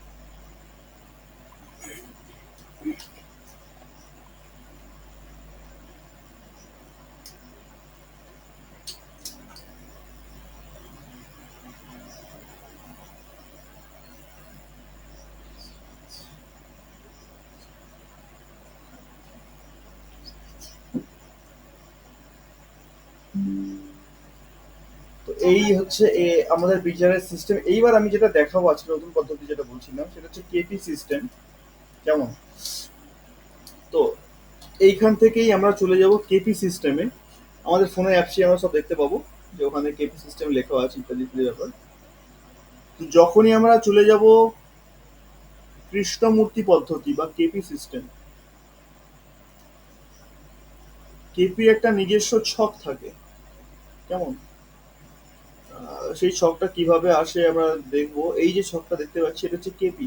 কেপি যে ছকটা বেরোলো না, এটাকে বলে ভাবচলিত কুণ্ডলী। যাদের যাদের পৌরাণিক কুষ্ঠি বাড়িতে আছে দেখবেন সেই কুষ্ঠির মধ্যে অনেকের এতে দেওয়া থাকে লগ্ন কুষ্ঠি, রাশি কুষ্ঠি, নবাংশ চক্র, তার সঙ্গে সঙ্গে থাকে ভাবচলিত চক্র বা ভাবচলিত কুণ্ডলী। তো এটা হচ্ছে সেই ভাবচলিত কুণ্ডলী। ভাবচলিত কুণ্ডলী কিছুই না আসলে, জন্ম ছকের যে যে গ্রহগুলো যে যে অবস্থানে থাকে ভাবচলিত কুণ্ডলিতে তারা একটা ঘর করে পিছিয়ে যায়। যেমন যদি কারোর লগ্নে কোনো গ্রহ আছে, হয়তো লগ্নে যদি কারোর বৃহস্পতি থাকে, যখন ভাবচলিত কুণ্ডলিতে আমরা দেখবো তাহলে সেই গ্রহটা পিছিয়ে চলে যাবে দ্বাদশে। দ্বিতীয় যদি কারোর গ্রহ থাকে জন্মকুণ্ডলিতে, সেই গ্রহটা ভাবচলিত ছকে চলে এসে লগ্নে চলে যাবে। তো এই ভাবচলিত কুণ্ডলী আমরা পরে ডিসকাশন করবো, অত বেশি এতে আমরা যাবো না। আমি শুধু আজকে একটা ছোট্ট জিনিস দেখো যেটা আমাদের বিচার করতে খুব ইজি হবে এবং খুব সহজেই আমরা প্রেডিকশন করতে পারবো, একদম অ্যাকিউরেট করতে পারবো। খুব সহজ পদ্ধতি। তো এখানে আমরা এই চারটা পেয়ে গেলাম। চারটে আমাদের এক্ষুনি কোনো কাজ করবো না, চারটা আমরা এখন দেখতে শিখিনি, চারটা একটু দেখা ঝামেলারও কাজ আছে বলে চারটা দিকে যাব না। এখান থেকে আমরা চলে যাব, একটা অপশন থাকবে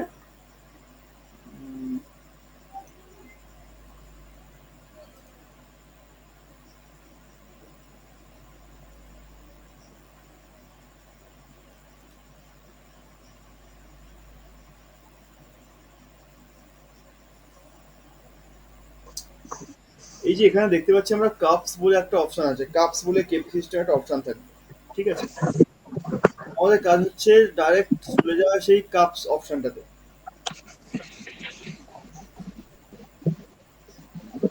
এই কাপস অপশন যাদের যাদের ফোন অ্যাস্ট্রোজেট অ্যাপস আছে, এক্ষুনি খুব আমি একটা প্র্যাকটিক্যালি দেখিয়ে দিই বিচার করতে। এটা এর থেকে সহজ পদ্ধতিতে বিচার আমরা অন্য কোনো বিষয়ে পাবো না।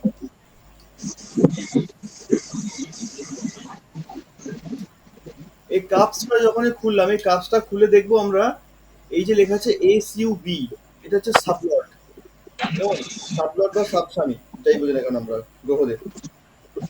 তো এই সাবলট গুলোকে আমাদের দেখতে হবে। এই যে লেখা আছে RAS, এটা হচ্ছে রাশির স্বামী, নক্ষত্র স্বামী, সাবলট, সাবস্বামী, আর এটা সাবস্বামী। এইগুলো দেখার দরকার নেই, এই যে তিনটেকে দেখার দরকার নেই, শুধু আমরা এই যে সাবলট রয়েছে, এই যে SUB লেখা আছে, শুধু এইটাকে দেখবো। এই পরস্পর নিচ নিচ নিচ নিচ দেখে যাবো এক থেকে ছয় পর্যন্ত। কেমন? কারোর আনমিউট করা আছে, আওয়াজ আসছে।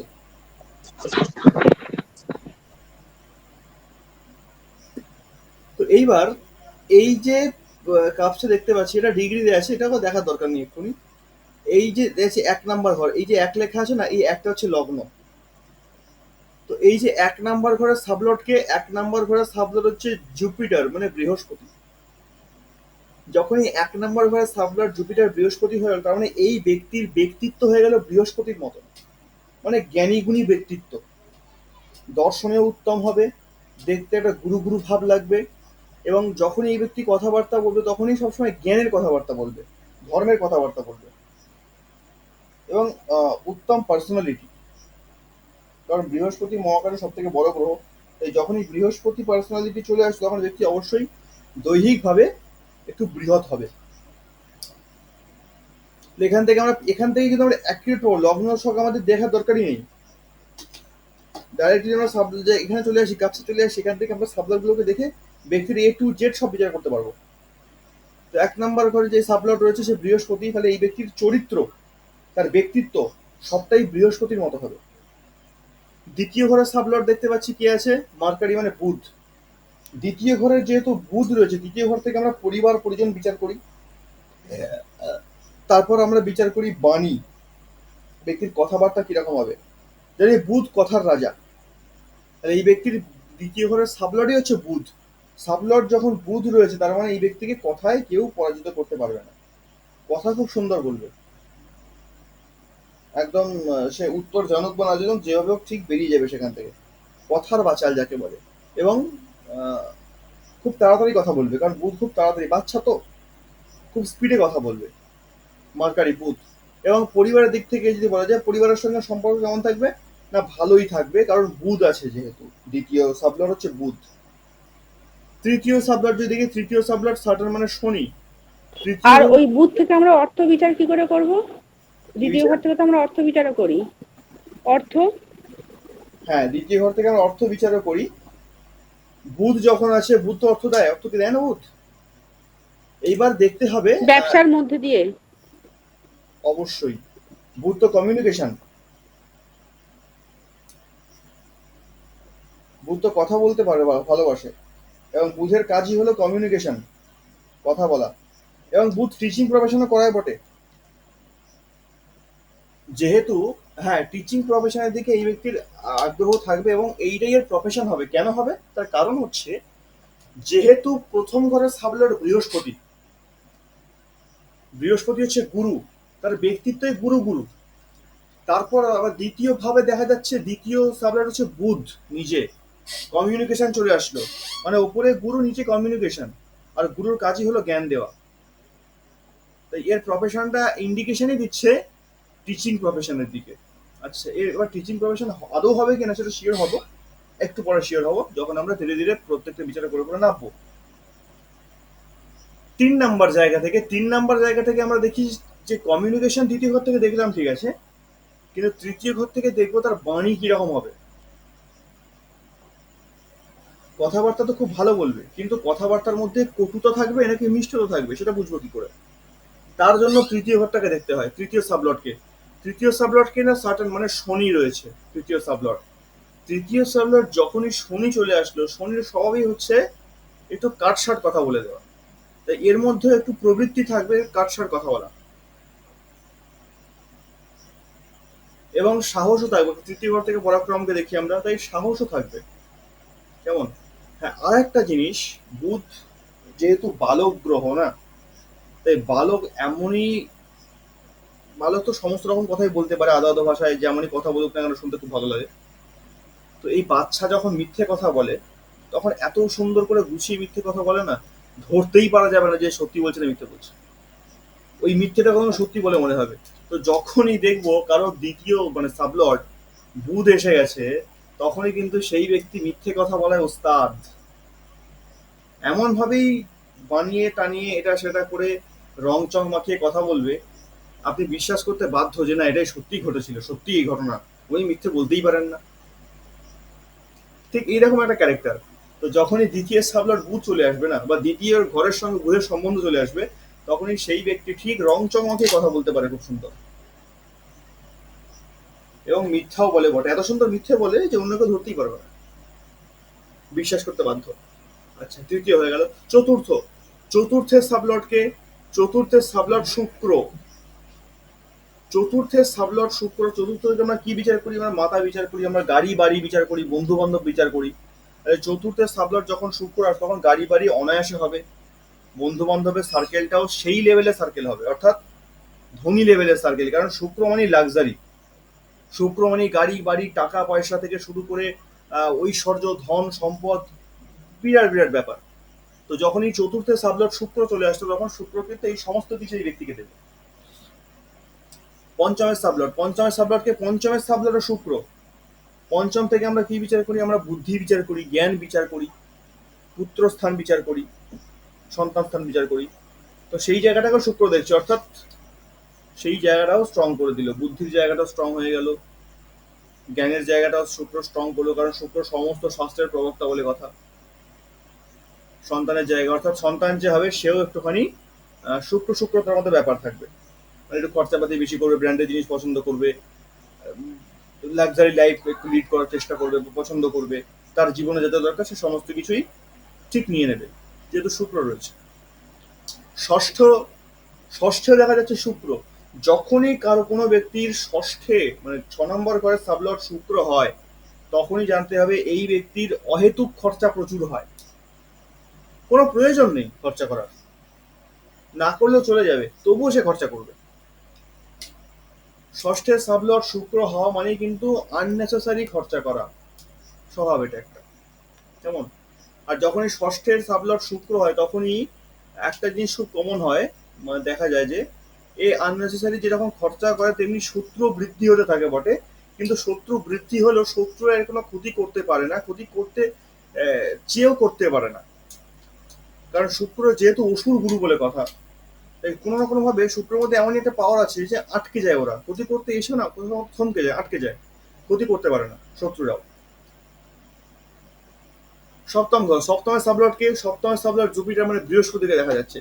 সপ্তমের সাবলট যখনই বৃহস্পতি হয়ে গেল তখনই সপ্তম স্থান থেকে আমরা পত্নী বিচার করি, সপ্তম স্থান থেকে আমরা পত্নী বিচার করি। তো পত্নীর যে ক্যারেক্টারটা কিরকম হবে, পুরো বৃহস্পতির ক্যারেক্টার, এটা একটা গেল। দ্বিতীয়ত আমি একটু আগে বললাম যে সপ্তম স্থান থেকে আমরা ব্যক্তির পেশাকে বিচার করি, তার পেশা কি হবে। দেখুন, আমি প্রথমেই বললাম সাবলট দেখার সময়তে যে এই ব্যক্তির প্রফেশন টিচিং প্রফেশনের সঙ্গে যুক্ত হবে। কারণ প্রথমে সাবলট জুপিটার, বৃহস্পতি। সপ্তম স্থান থেকে আমরা ব্যক্তির পেশা বিচার করি, সেই সপ্তম স্থানে দেখতে পাচ্ছি বৃহস্পতি রয়েছে, মানে গুরু ইন্ডিকেশন দিচ্ছে, অর্থাৎ গুরু কার্য, পড়ানোই হচ্ছে এর প্রধান কার্য হবে। তারপর দেখবো অষ্টম স্থান, অষ্টম ঘরের সাবলটকে, অষ্টম ঘরের সাবলট হচ্ছে বুধ। এইখানে খানিকটা বিচার আছে। অষ্টম ঘরে বুধ যখনই সাবলট হয়ে চলে আসলো, তখনই অষ্টম ঘর থেকে আমরা কি বিচার করব? মৃত্যু বিচার করি, ফাঁড়া বিচার করি, তাই না? অষ্টম ঘর থেকেও কিন্তু রোগ বিচার হয়, ষষ্ঠ ঘর থেকে যেরকম হয় অষ্টম ঘর থেকেও হয়। অষ্টম ঘর থেকে আবার একটা জিনিস বিচার হয়, এটা হচ্ছে হঠাৎ করে প্রাপ্তি যোগ, হঠাৎই। তো সেইখানে বুধ বসে আছে, বুধ কিরকম করবে না, হঠাৎ প্রাপ্তি যোগের ক্ষেত্রে বুধ তো সাহায্য করবে, ঠিক আছে, কিন্তু রোগ কি দেবে? রোগ, বুধের যে রোগগুলো হয়, বায়ু ঘটিত যে রোগগুলো হয়, সেই সমস্ত রোগগুলো কিন্তু দেবে বুধ। নবমের সাবলটকে, নবমের সাবলট ও বৃহস্পতি, জুপিটার। বৃহস্পতির নবম কি ধর্মের জায়গা, ভাগ্যের জায়গা। তার মানে ভাগ্য এবং ধর্ম দুটোকেই বৃহস্পতি প্রাধান্য দিচ্ছে, অর্থাৎ ব্যক্তিকে নিয়ে চলে গেল সাধন মার্গের দিকে। দশম স্থান, দশম ঘরের সাবলটকে, দশম ঘরের সাবলট হচ্ছে শুক্র। এইবার আমি বলেছিলাম দশম স্থান থেকে আমরা কি দেখবো না, কর্মে প্রতিষ্ঠা, প্রতিষ্ঠা ব্যক্তি কর্মে পাবে কিনা, অবশ্যই পাবে, কারণ দশমের সাবলট শুক্র রয়েছে। শুক্র তো এমনিতে ধন সম্পদ ঐশ্বর্য থেকে শুরু করে সমস্ত কিছু দিয়ে থাকে, প্রচুর প্রাচুর্য দিয়ে থাকে শুক্র। শুক্র যখন দশমের সাবলট, তখন শুক্র এই সমস্ত কিছুই তাকে দেবে, ওই প্রফেশনের মাধ্যম দিয়েই দেবে। আচ্ছা, একাদশ, 11 ঘরের সাবলট কি আছে? রবি।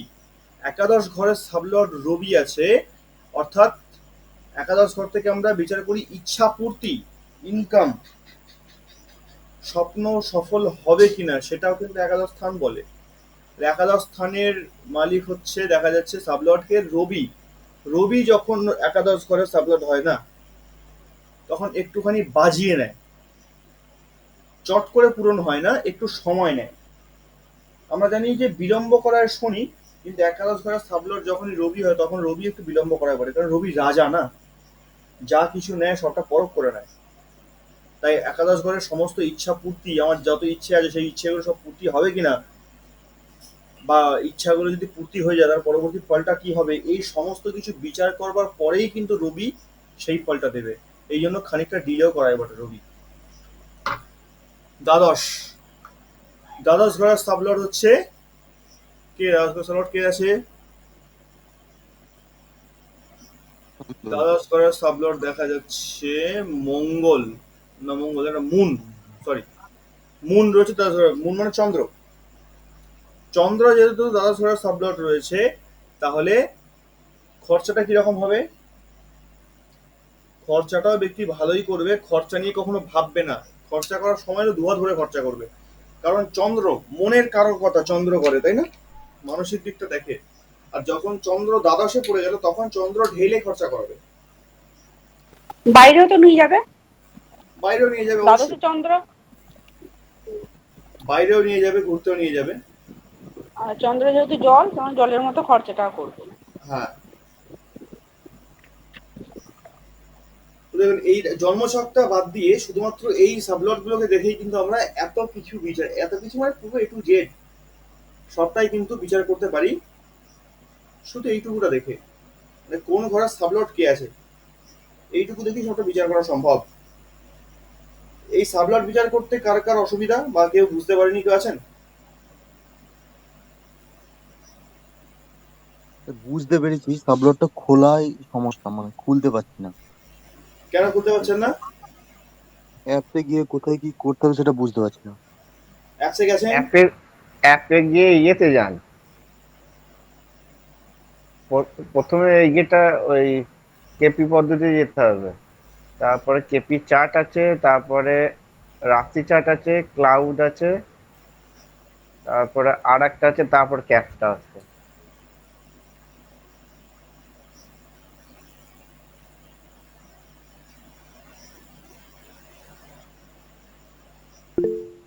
যারা যারা পাচ্ছেন না এখনই ট্রাই করুন, আমি আসি পুরো ডিটেলস বলে দেবো। হ্যাঁ বলুন। কেপিটা কোথায় পাবো? আগে অ্যাপটাতে যান, গেইছি। দিয়ে আর একটা নিচেতে দেখুন, আর একটা জায়গাতে দাম বলে দিচ্ছি।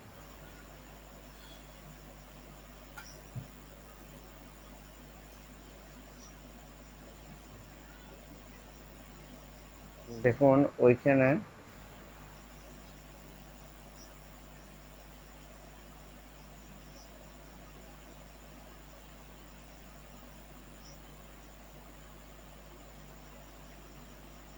আচ্ছা পুষ্টি আছে, আর একটা নিচে দেখুন গণনা বলে আছে, ওইটাতে যান।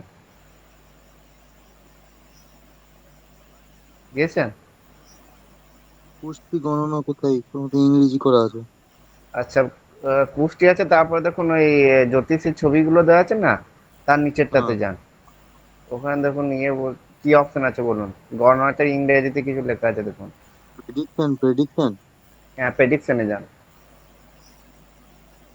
হ্যাঁ। এবার প্রেডিকশনে কিছু একটা লিখুন, ওখানে দেখুন আসছে। বলছি স্যার, প্রেডিকশনে আমি কি গেলে লেফট হয়ে যাব? ঠিক আছে। ঠিক আছে। ও প্রেডিকশনে লিখুন কিছু, দেখুন চলে প্রেডিকশন আসবে। এখানে তো নাম, ডেট অফ বার্থ চাইছে। হ্যাঁ, ওগুলো কিছু একটা লিখে দিন। আচ্ছা। আপনি আগে ল্যাঙ্গুয়েজটা চেঞ্জ করে নিন, নাহলে আপনার নিজেরই করতে অসুবিধা হবে। দেখুন ভাষা ল্যাঙ্গুয়েজ চেঞ্জ বা ভাষা পরিবর্তন করে বাংলা করে নিন, সুবিধা হবে। আচ্ছা, এখানে এক জায়গায় কেপি সিস্টেম আছে, ওইটা কি মানে ইয়েতে? হ্যাঁ হ্যাঁ, কেপি। মানে ওইটাই ওইটাই ওইটাই।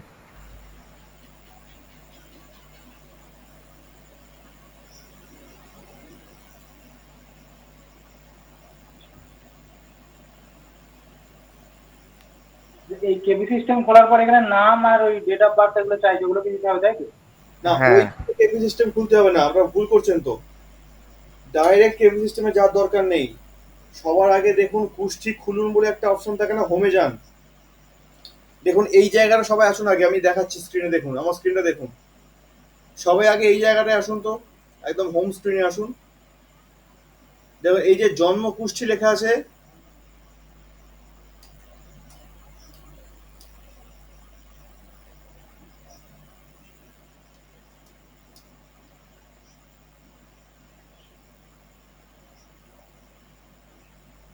সবার আগে এই জন্ম কুষ্টিতে যান।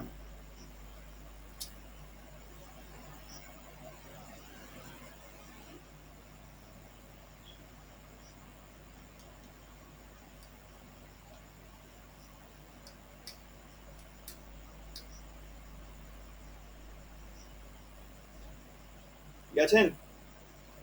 হ্যাঁ স্যার, ওখানে স্যার দুটো আছে, একটা কুষ্টি খুলুন আর নতুন কুষ্টি, ওই।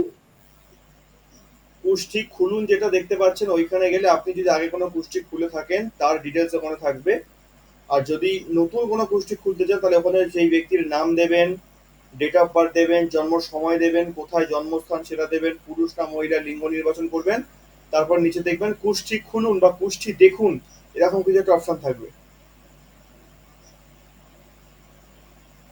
ওখানে ক্লিক করুন, দেখুন জন্মছকটা খুলে যাবে।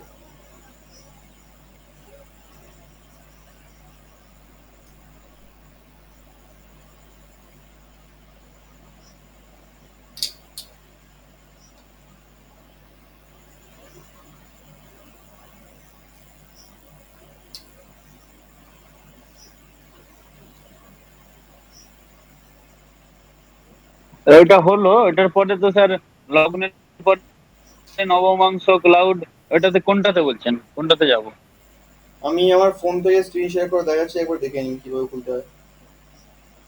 হ্যাঁ।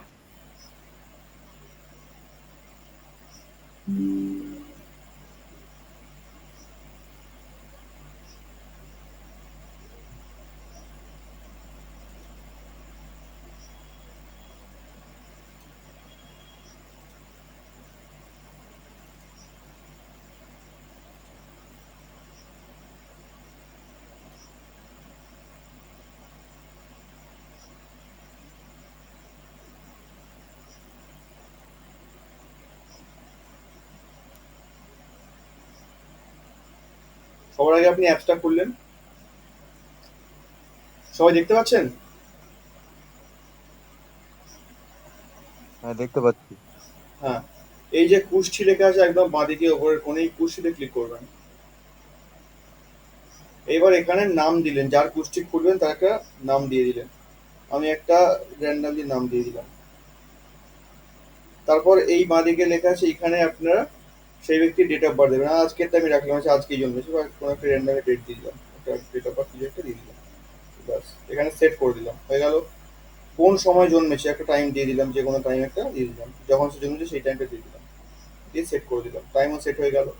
এবার এখান থেকে জন্মস্থান, যে কোথায় জন্মেছে, আমি লিখে দিলাম কলকাতা। এবার আমার নাম কলকাতা বেরিয়ে গেল, কলকাতা জন্মেছে। পুরুষটা মহিলা না পুরুষই আছে, যদি পুরুষ হয় পুরুষ, না মহিলা হলে মহিলা। ঠিক আছে, করলেন। এখানে দেখুন পুষ্টি দেখান, এবার পুষ্টি দেখানো ক্লিক করুন।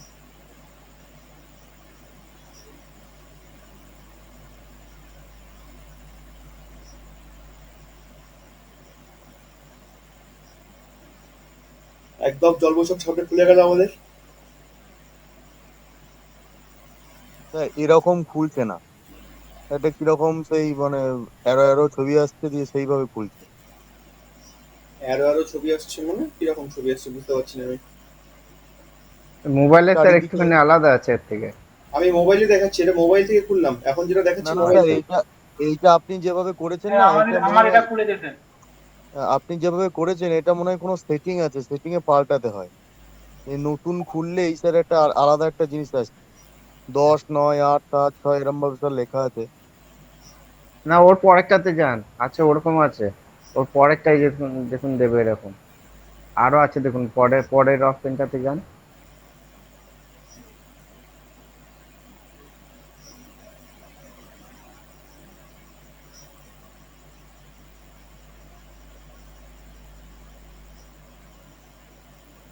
এইরকম তাড়াতাড়ি খুলতে হবে। এবার আপনাকে কিছু মেথড, ভাষা চেঞ্জ করতে হবে, যেরকম আপনি বাংলা ভাষা করে নিলেন, ঠিক আছে। দেখুন রাশি তালিকা আছে কেপি তালিকার পরে, বুঝেছেন?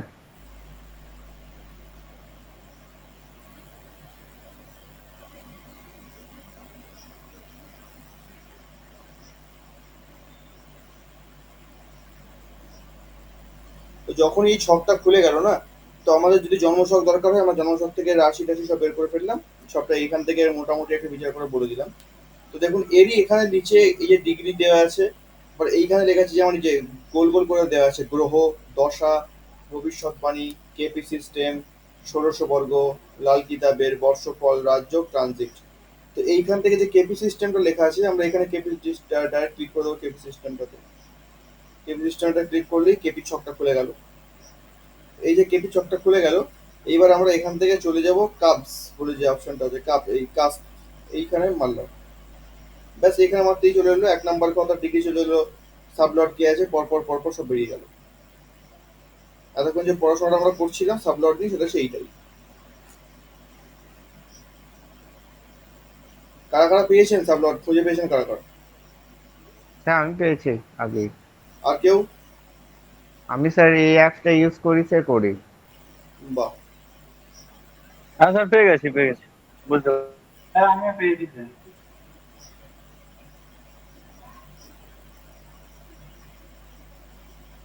চন্দন বাবু হয়েছে? না স্যার, আমি এখনো ঠিক করতে পারিনি। আপনি পরের অপশনটাতে যান না, তাহলেই পেয়ে যাবেন। পরেরটা ক্লিক করুন, পরের অপশনটাতে।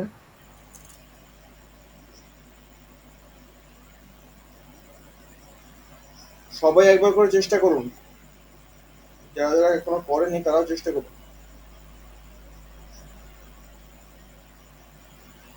স্যার, যেহেতু আমি আগে একটা খুলেছিলাম মানে আমার ছক দিয়ে, সেই জন্য স্যার এই পুষ্টি পুরনো ওইটা দিয়ে আগে থেকে করতেই হয়েছে, নতুনটা দিয়ে করিনি ল্যাঙ্গুয়েজটা, এখন।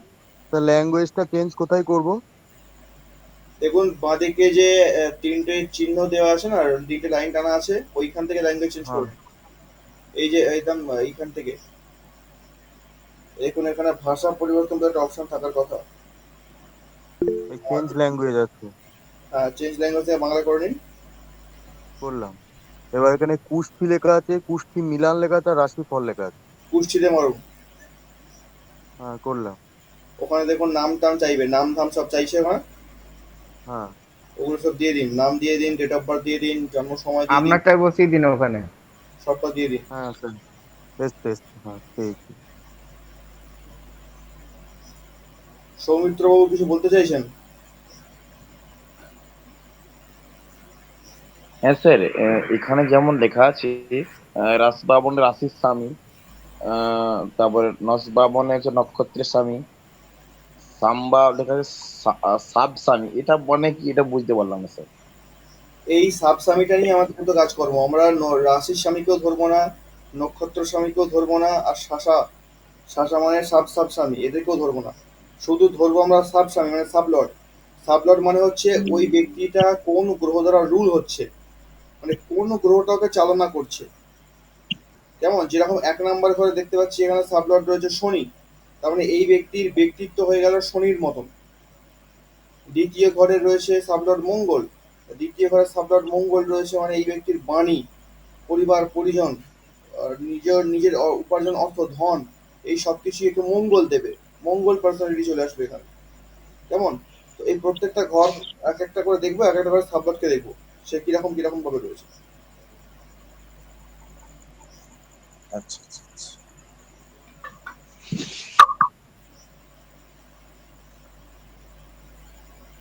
স্যার, ওখানে যেমন আপনি বলেছিলেন যে প্রথম ঘর থেকে ধনের দেহর বিচার হবে, দ্বিতীয় ঘর থেকে ধনের বিচার, এরকম বিচার করতে হবে তো এখানে শুধু? একই একই একই সেম সেম বিচার একদম। একদম ঠিক আছে, ঠিক আছে।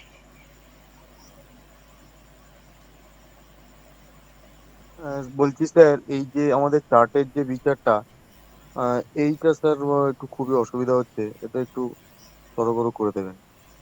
চারটে বিচার ক্লিয়ার হয়ে যাবে, অসুবিধা নেই।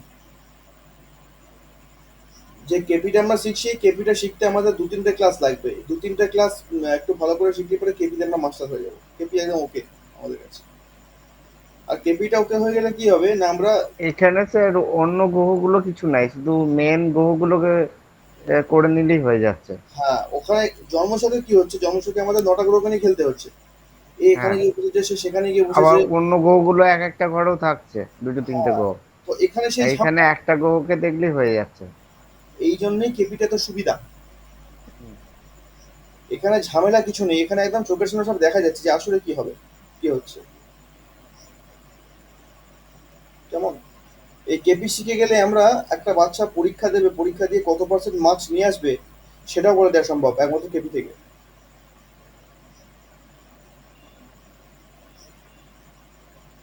তা 2 নম্বরে কেতু থাকলে কি হয়? 2 নম্বরে কেতু, 2 নম্বরে কেতু, 2 নম্বরের ঘর থেকে আমরা কি দেখি আপনি নিজেই বিচার করতে পারবেন, খুব সহজ ব্যাপার। 2 নম্বর ঘর থেকে আমাদের কি বিচার হয়? ধন বিচার হয়। আর তা 2 নম্বর থেকে ধন বিচার হয়। বাণী বিচার হয় না, মুখের কথা, হ্যাঁ। বাণী কিরকম হ্যাঁ, হবে, তার হুম হুম ইটিং হ্যাবিট কিরকম হবে, তার পরিবার পরিজন কিরকম হবে। হুম। তাহলে এই সবই যে যখন কেতু রয়েছে, যখন কেতু সাবজেক্ট হয়ে গেল মানে এই কেতু, আমি কি বললাম, কেতু যেখানে গিয়ে বসবে সেই জায়গা থেকে ডিট্যাচমেন্ট তৈরি করবে। তো যখনই দ্বিতীয় ঘরের সাবজেক্ট কেতু চলে আসবে তখনই সেই জায়গা থেকে তার ডিট্যাচমেন্ট চলে আসবে।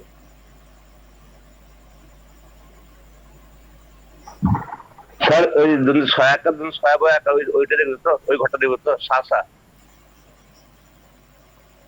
হ্যালো। দন্তেশ্বয় একা, দন্তেশ্বয় বয়াকা। হ্যাঁ, ঠিক ঠিক ঠিক, ঠিক আছে, 3 নম্বর ঘরটা। ঠিক আছে, বুঝতে পেরেছি।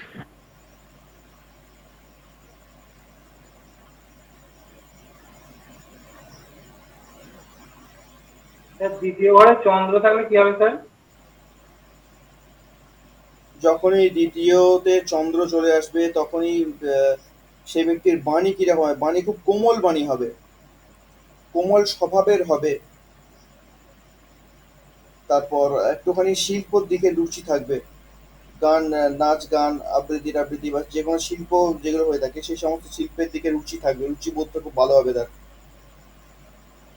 কথাবার্তা সবসময় বুঝে শুনে বলার চেষ্টা করবে, যেন চট করে উল্টোপাল্টা কথা কথা বলে না ফেলি, সেদিকে সে সংযমী হবে। স্যার একটা কথা বলছিলাম, বলুন। অপরাধ অপরাধ দেবেন না, বলছি যে কোন ঘরে কি থাকলে কি ফল পাবো আমরা, এটা যদি মানে আমাদের লিখিয়ে দেওয়া হয় তাহলে সেটা একটু আমার মনে হয় আমার পক্ষে সুবিধা হয়।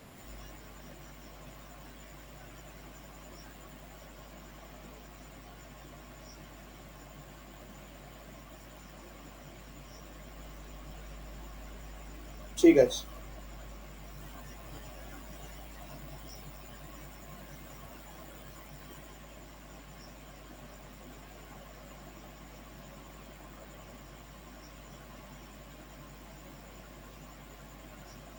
তাই হবে।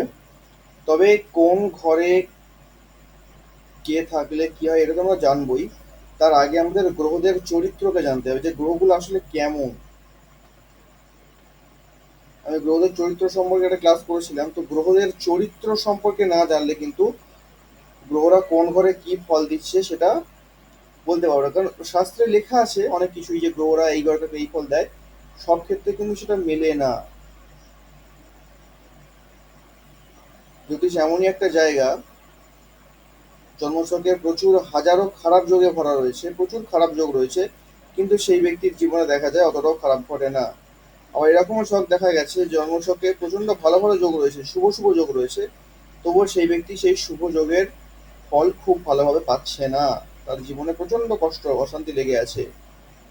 এর অর্থ হলো যে গ্রহগুলো যেখানে যেখানে বসে আছে, শাস্ত্রটি যেরকম যেরকম লিখেছে এই ঘরে এই গ্রহ থাকলে এই ফল দেয়, তাহলে সেই ব্যক্তি সেই ফলটা পাচ্ছে না।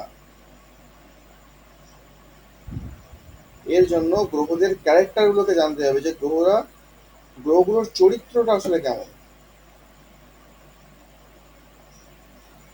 কেমন। ঠিক যেরকম আমরা উদাহরণস্বরূপ পড়েছিলাম যে রাজা রানী, রাজকুমার, সেনাপতি, মন্ত্রী ইত্যাদি ইত্যাদি চরিত্র পড়েছিলাম, ঠিক ওই রকম চরিত্রগুলোকে ইমাজিন করতে থাকুন, ওই চরিত্রগুলোকে ভাবতে থাকুন যে কি রকম হতে পারে। ওই চরিত্রগুলো মাথায় থাকবে এবং 12টা ঘর মাথায় থাকবে, 12টা ঘরের যে ভাব রয়েছে সেই ভাবগুলো মাথায় থাকবে যে কোন ঘর থেকে আমরা কি বিচার করছি। শুধু এই দুটো জিনিস যদি মাথায় রাখতে পারি না, অ্যাস্ট্রোলজি হাতের মুঠোয়। স্যার নমস্কার স্যার। বলুন।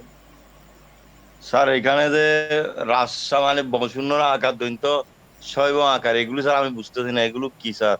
ওগুলো ল বুঝতে হবে না, দৈন্ত ন ওগুলো স্যার। বুঝতে হবে না, ওগুলো ওগুলো দেখার দরকার নেই, শুধু দেখবেন সাবলর্ড সাবসামি যেটা আছে সাবলট ওইটা মানে স্যার এটা বুঝতে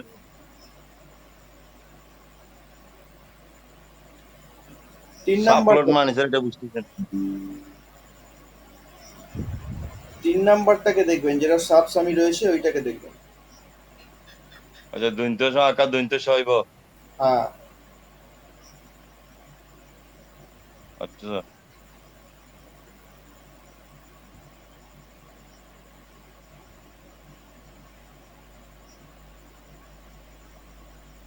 এই জায়গা পর্যন্ত সবাই পৌঁছেছেন তো?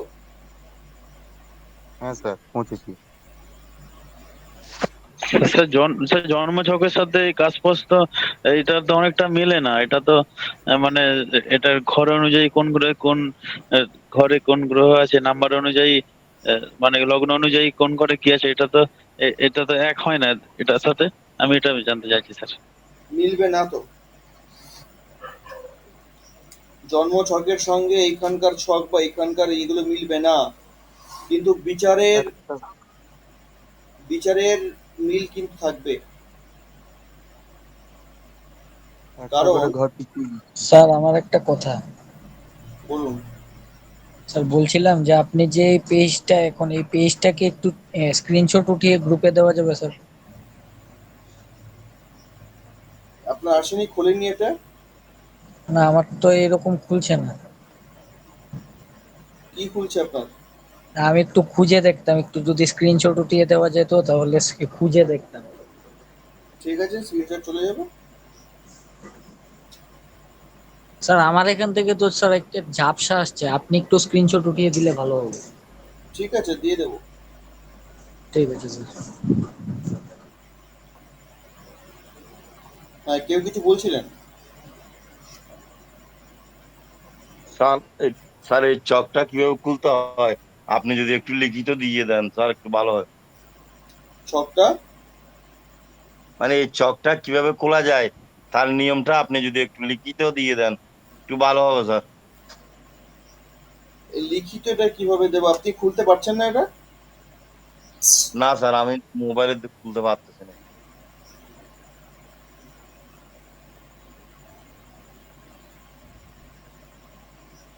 এটাকে লিখিত মানে এটাকে আমাকে রেকর্ড করে দিতে হবে তাহলে।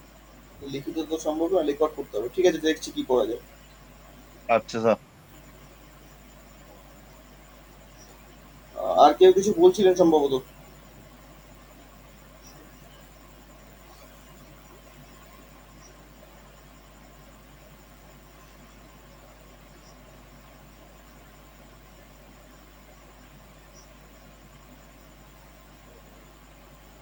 হ্যাঁ, বলুন। শোনা যাচ্ছে? আমি স্যার বলছিলাম স্যার, মানে প্রথম যে ক্লাসটা আমাদের হয়েছিল, মানে ওই প্রাথমিক এতে, ওতে স্যার গ্রহদের চরিত্র আপনি স্যার বলেছিলেন। হ্যাঁ, মানে ওইটা দিয়ে কি ওই যে যে বইটা আপনি গ্রুপে দিয়েছেন, ওই বই কি মানে গ্রহদের চরিত্রটা কি ওতে ওতেও পাওয়া যাবে ওই বই থেকেও? হ্যাঁ, ওতেও তো পাওয়া যাবে।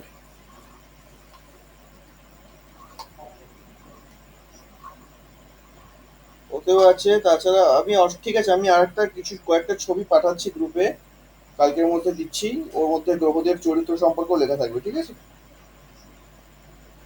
হ্যাঁ স্যার, মানে যেটা থাকলে স্যার ভালো, বা চন্দ্র অনুযায়ী আমিও সহমত, একটু স্যার এটা দিলে মানে কালকে আমি কিছু ছবি গ্রুপে দিচ্ছি, ওর মধ্যে গ্রহদের চরিত্র পেয়ে যাবেন। ঠিক আছে। স্যার আমাদের কি তাহলে আর ওই বৈদিক পদ্ধতি আর শেখানো হবে না, তাই তো? এইভাবেই চলবে নাকি? বৈদিক পদ্ধতি অবশ্যই শিখতে হবে। এই যে জ্যোতিষ ভারতী ক্লাসটা, এটা হচ্ছে লম্বা, একদম লম্বা চলবে এটা। আমি কেপিটা আগে শিখিয়ে দিচ্ছি একটা কারণে, কারণ যারা প্র্যাকটিস করতে চাইছে, যারা যারা এখান থেকে কিছু আর্নিং করতে চাইছেন, তাদের জন্য আমি কেপিটা দিচ্ছি আগে। কারণ কেপিটা শিখতে সময় লাগে ম্যাক্সিমাম 1 মাস, এর বেশি লাগে না। যাদের মধ্যে বৈদিকের অল্প বিস্তর জ্ঞান আছে তারা 1 মাসের মধ্যে কেপি আয়ত্ত করে নেবে। আর কেপি থেকে একদম অ্যাকিউরেট প্রেডিকশন করা যায়, অ্যাকিউরেট। 100%-এর মধ্যে 95% অ্যাকিউরেট করা যায়, যেটা বৈদিক থেকে সম্ভব না। জ্যোতিষ ভারতী ক্লাসটার কোনো সময় সীমা নাই, এই তো? একদম। ঠিক আছে। এইটাই মানে ব্যাপার হচ্ছে যেন ওই বৈদিকটা শিখতে পারি, মানে ওটা খুবই ইচ্ছা আছে কিন্তু বৈদিক অবশ্যই থাকবে, কারণ বৈদিকটা আমি কিছুদিনের জন্য ক্লোজ করলাম এই কারণেই, কেপিটা শেখানোর জন্য। বৈদিকটা লম্বা চলবে। ওটা বৈদিক সমস্যা হচ্ছে আপনি যখন বোঝাচ্ছেন তখন বুঝতে পারছি, কিন্তু নিজে যখন করতে যাচ্ছি তখন একটু সমস্যা হচ্ছে, একটু মানে ভালোই সমস্যা হচ্ছে। ওটা প্র্যাকটিস করতে হবে ডেলি। যারা প্র্যাকটিসের মধ্যে থাকবে তাদের মধ্যে প্রচুর প্রশ্ন আসবে, সেই প্রশ্নগুলোকে লিখে রাখবেন অথবা আমাকে ফোন করবেন। যখনই এই প্রশ্নগুলো ক্লিয়ার হয়ে যাবে না, তখন ধীরে ধীরে অ্যাস্ট্রোলজিও সহজ হয়ে যাবে। প্র্যাকটিসে থাকতে হবে। প্র্যাকটিসে যদি না থাকি আমরা, অভ্যাসে না থাকলে কঠিনই মনে হবে বারবার। চেষ্টা করবেন প্রত্যেকদিন অন্তত 4 থেকে 5টা শখ দেখার। ঠিক আছে। শখের মধ্যে না থাকলে, একটুখানি 4টে 5টা শখ প্রতিদিন প্র্যাকটিস না করলে জ্যোতিষটা আয়ত্ত করা কিন্তু খুব মুশকিল।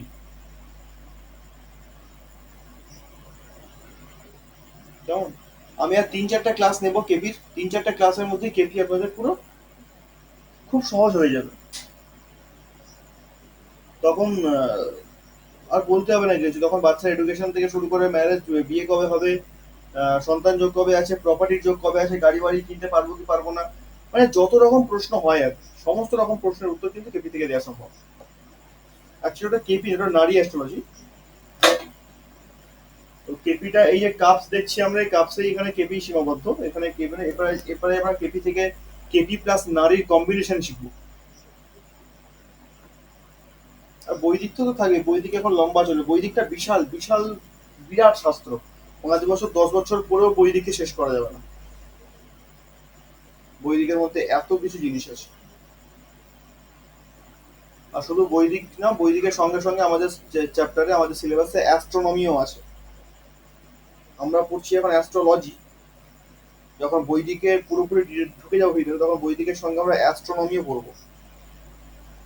মহাকাশে রকেট কি করে যায়, এবং মহাকাশে যে স্পেস শিপ গুলো থাকে, সেই স্পেস শিপ গুলো কিসের ভিত্তিতে রয়েছে, কিভাবে রয়েছে, সেই সমস্ত ডিটেলস এগুলো কিন্তু সব অ্যাস্ট্রোনমির মধ্যে পড়ে। তো সেই অ্যাস্ট্রোনমি আমরা পড়বো, এটাও কিন্তু বৈদিক জ্যোতিষের সঙ্গে সম্পর্ক রাখে এবং অত্যন্ত গুরুত্বপূর্ণ একটি জায়গা।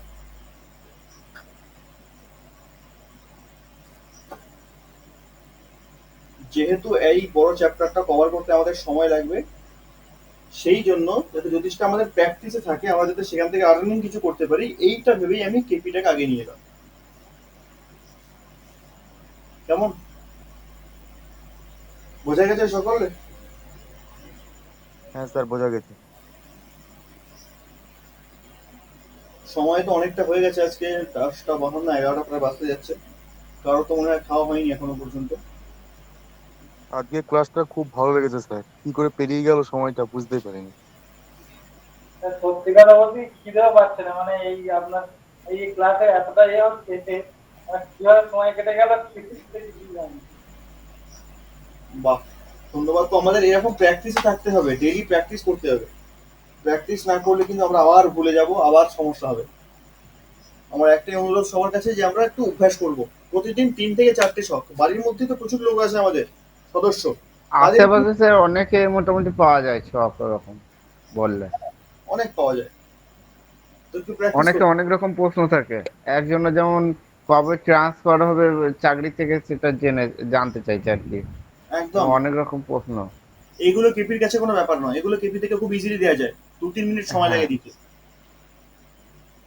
যখন আপনারা কেপি পুরো শিখে যাবেন না, তখন বলবেন কাস্টমারকে যে ঠিক আছে কি জানতে চাইছেন বলুন, কি বলতে হবে। প্রশ্ন তখন এরকম হবে। তখন আমাদেরকে বৈদিক ছক দেখতে হবে না, খুব কঠিন ভাবে দেখতে হবে না যে এই ঘর, এই গ্রহটা এই ঘরে গেছে, এর দৃষ্টি এখানে গিয়ে পড়েছে, এ এখানে দেখছে, কি করে কি ফল দেবে, এত ভাবতে হবে না। এগুলো শিখবো আমরা, তবে এক্ষুনি না, একটু দেরি হবে শিখতে, এগুলো সময় সাপেক্ষ আছে। কিন্তু কেপিটা খুব সহজে শিখে যেতে পারবো, কারণ কেপিটা সংখ্যার মাধ্যম দিয়ে হচ্ছে। খালি কয়েকটা নাম্বারকে মনে রাখতে হবে, কয়েকটা সংখ্যার কম্বিনেশন মনে রাখতে হবে, ব্যাস, আর কিছু লাগবে না। যেটা স্যার ওই নারী বলে দেওয়া আছে ওইটা কি?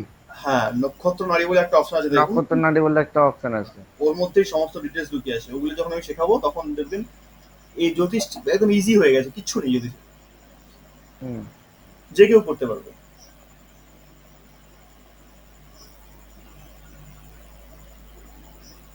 আর একটা জিনিস আমরা এই কেপির পরেই শিখবো, হচ্ছে প্রশ্ন কুণ্ডলী। 24 ঘন্টার মধ্যে জীবনে কি কি ঘটবে এটা বলা সম্ভব, মানে যদি এক্ষুনি কারেন্ট চলে যায়, কারেন্ট আবার কখন আসবে, কোন সময় আসবে, এটা বলা সম্ভব প্রশ্ন কুণ্ডলীর মাধ্যম দিয়ে। এটা কেপি। এটাও হ্যাঁ, এটাও স্যার সম্ভব? এটাও সম্ভব, প্র্যাকটিক্যালি সম্ভব। এটাও যখন শিখবেন তখন বুঝতে পারবেন যে হ্যাঁ, শিখেছি, কিছু একটা হচ্ছে।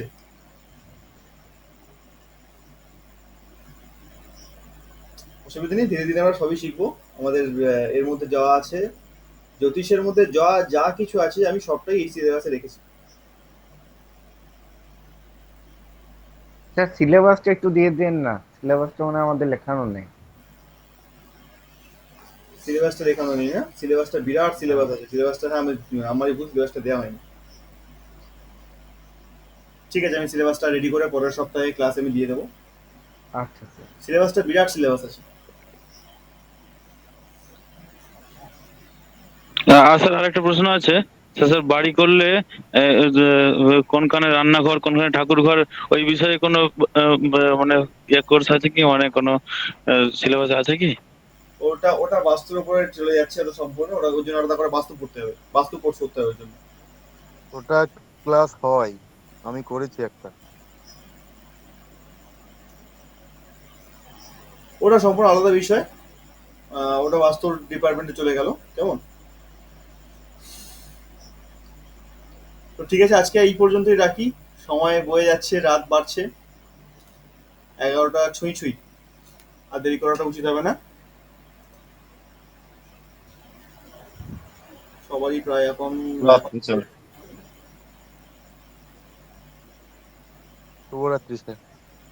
শুভরাত্রি স্যার। পর্যন্তই, হ্যাঁ, আজকের জন্য এই পর্যন্তই রাখি আমরা। সকালে ভালো থাকবেন, সুস্থ থাকবেন, শুভরাত্রি।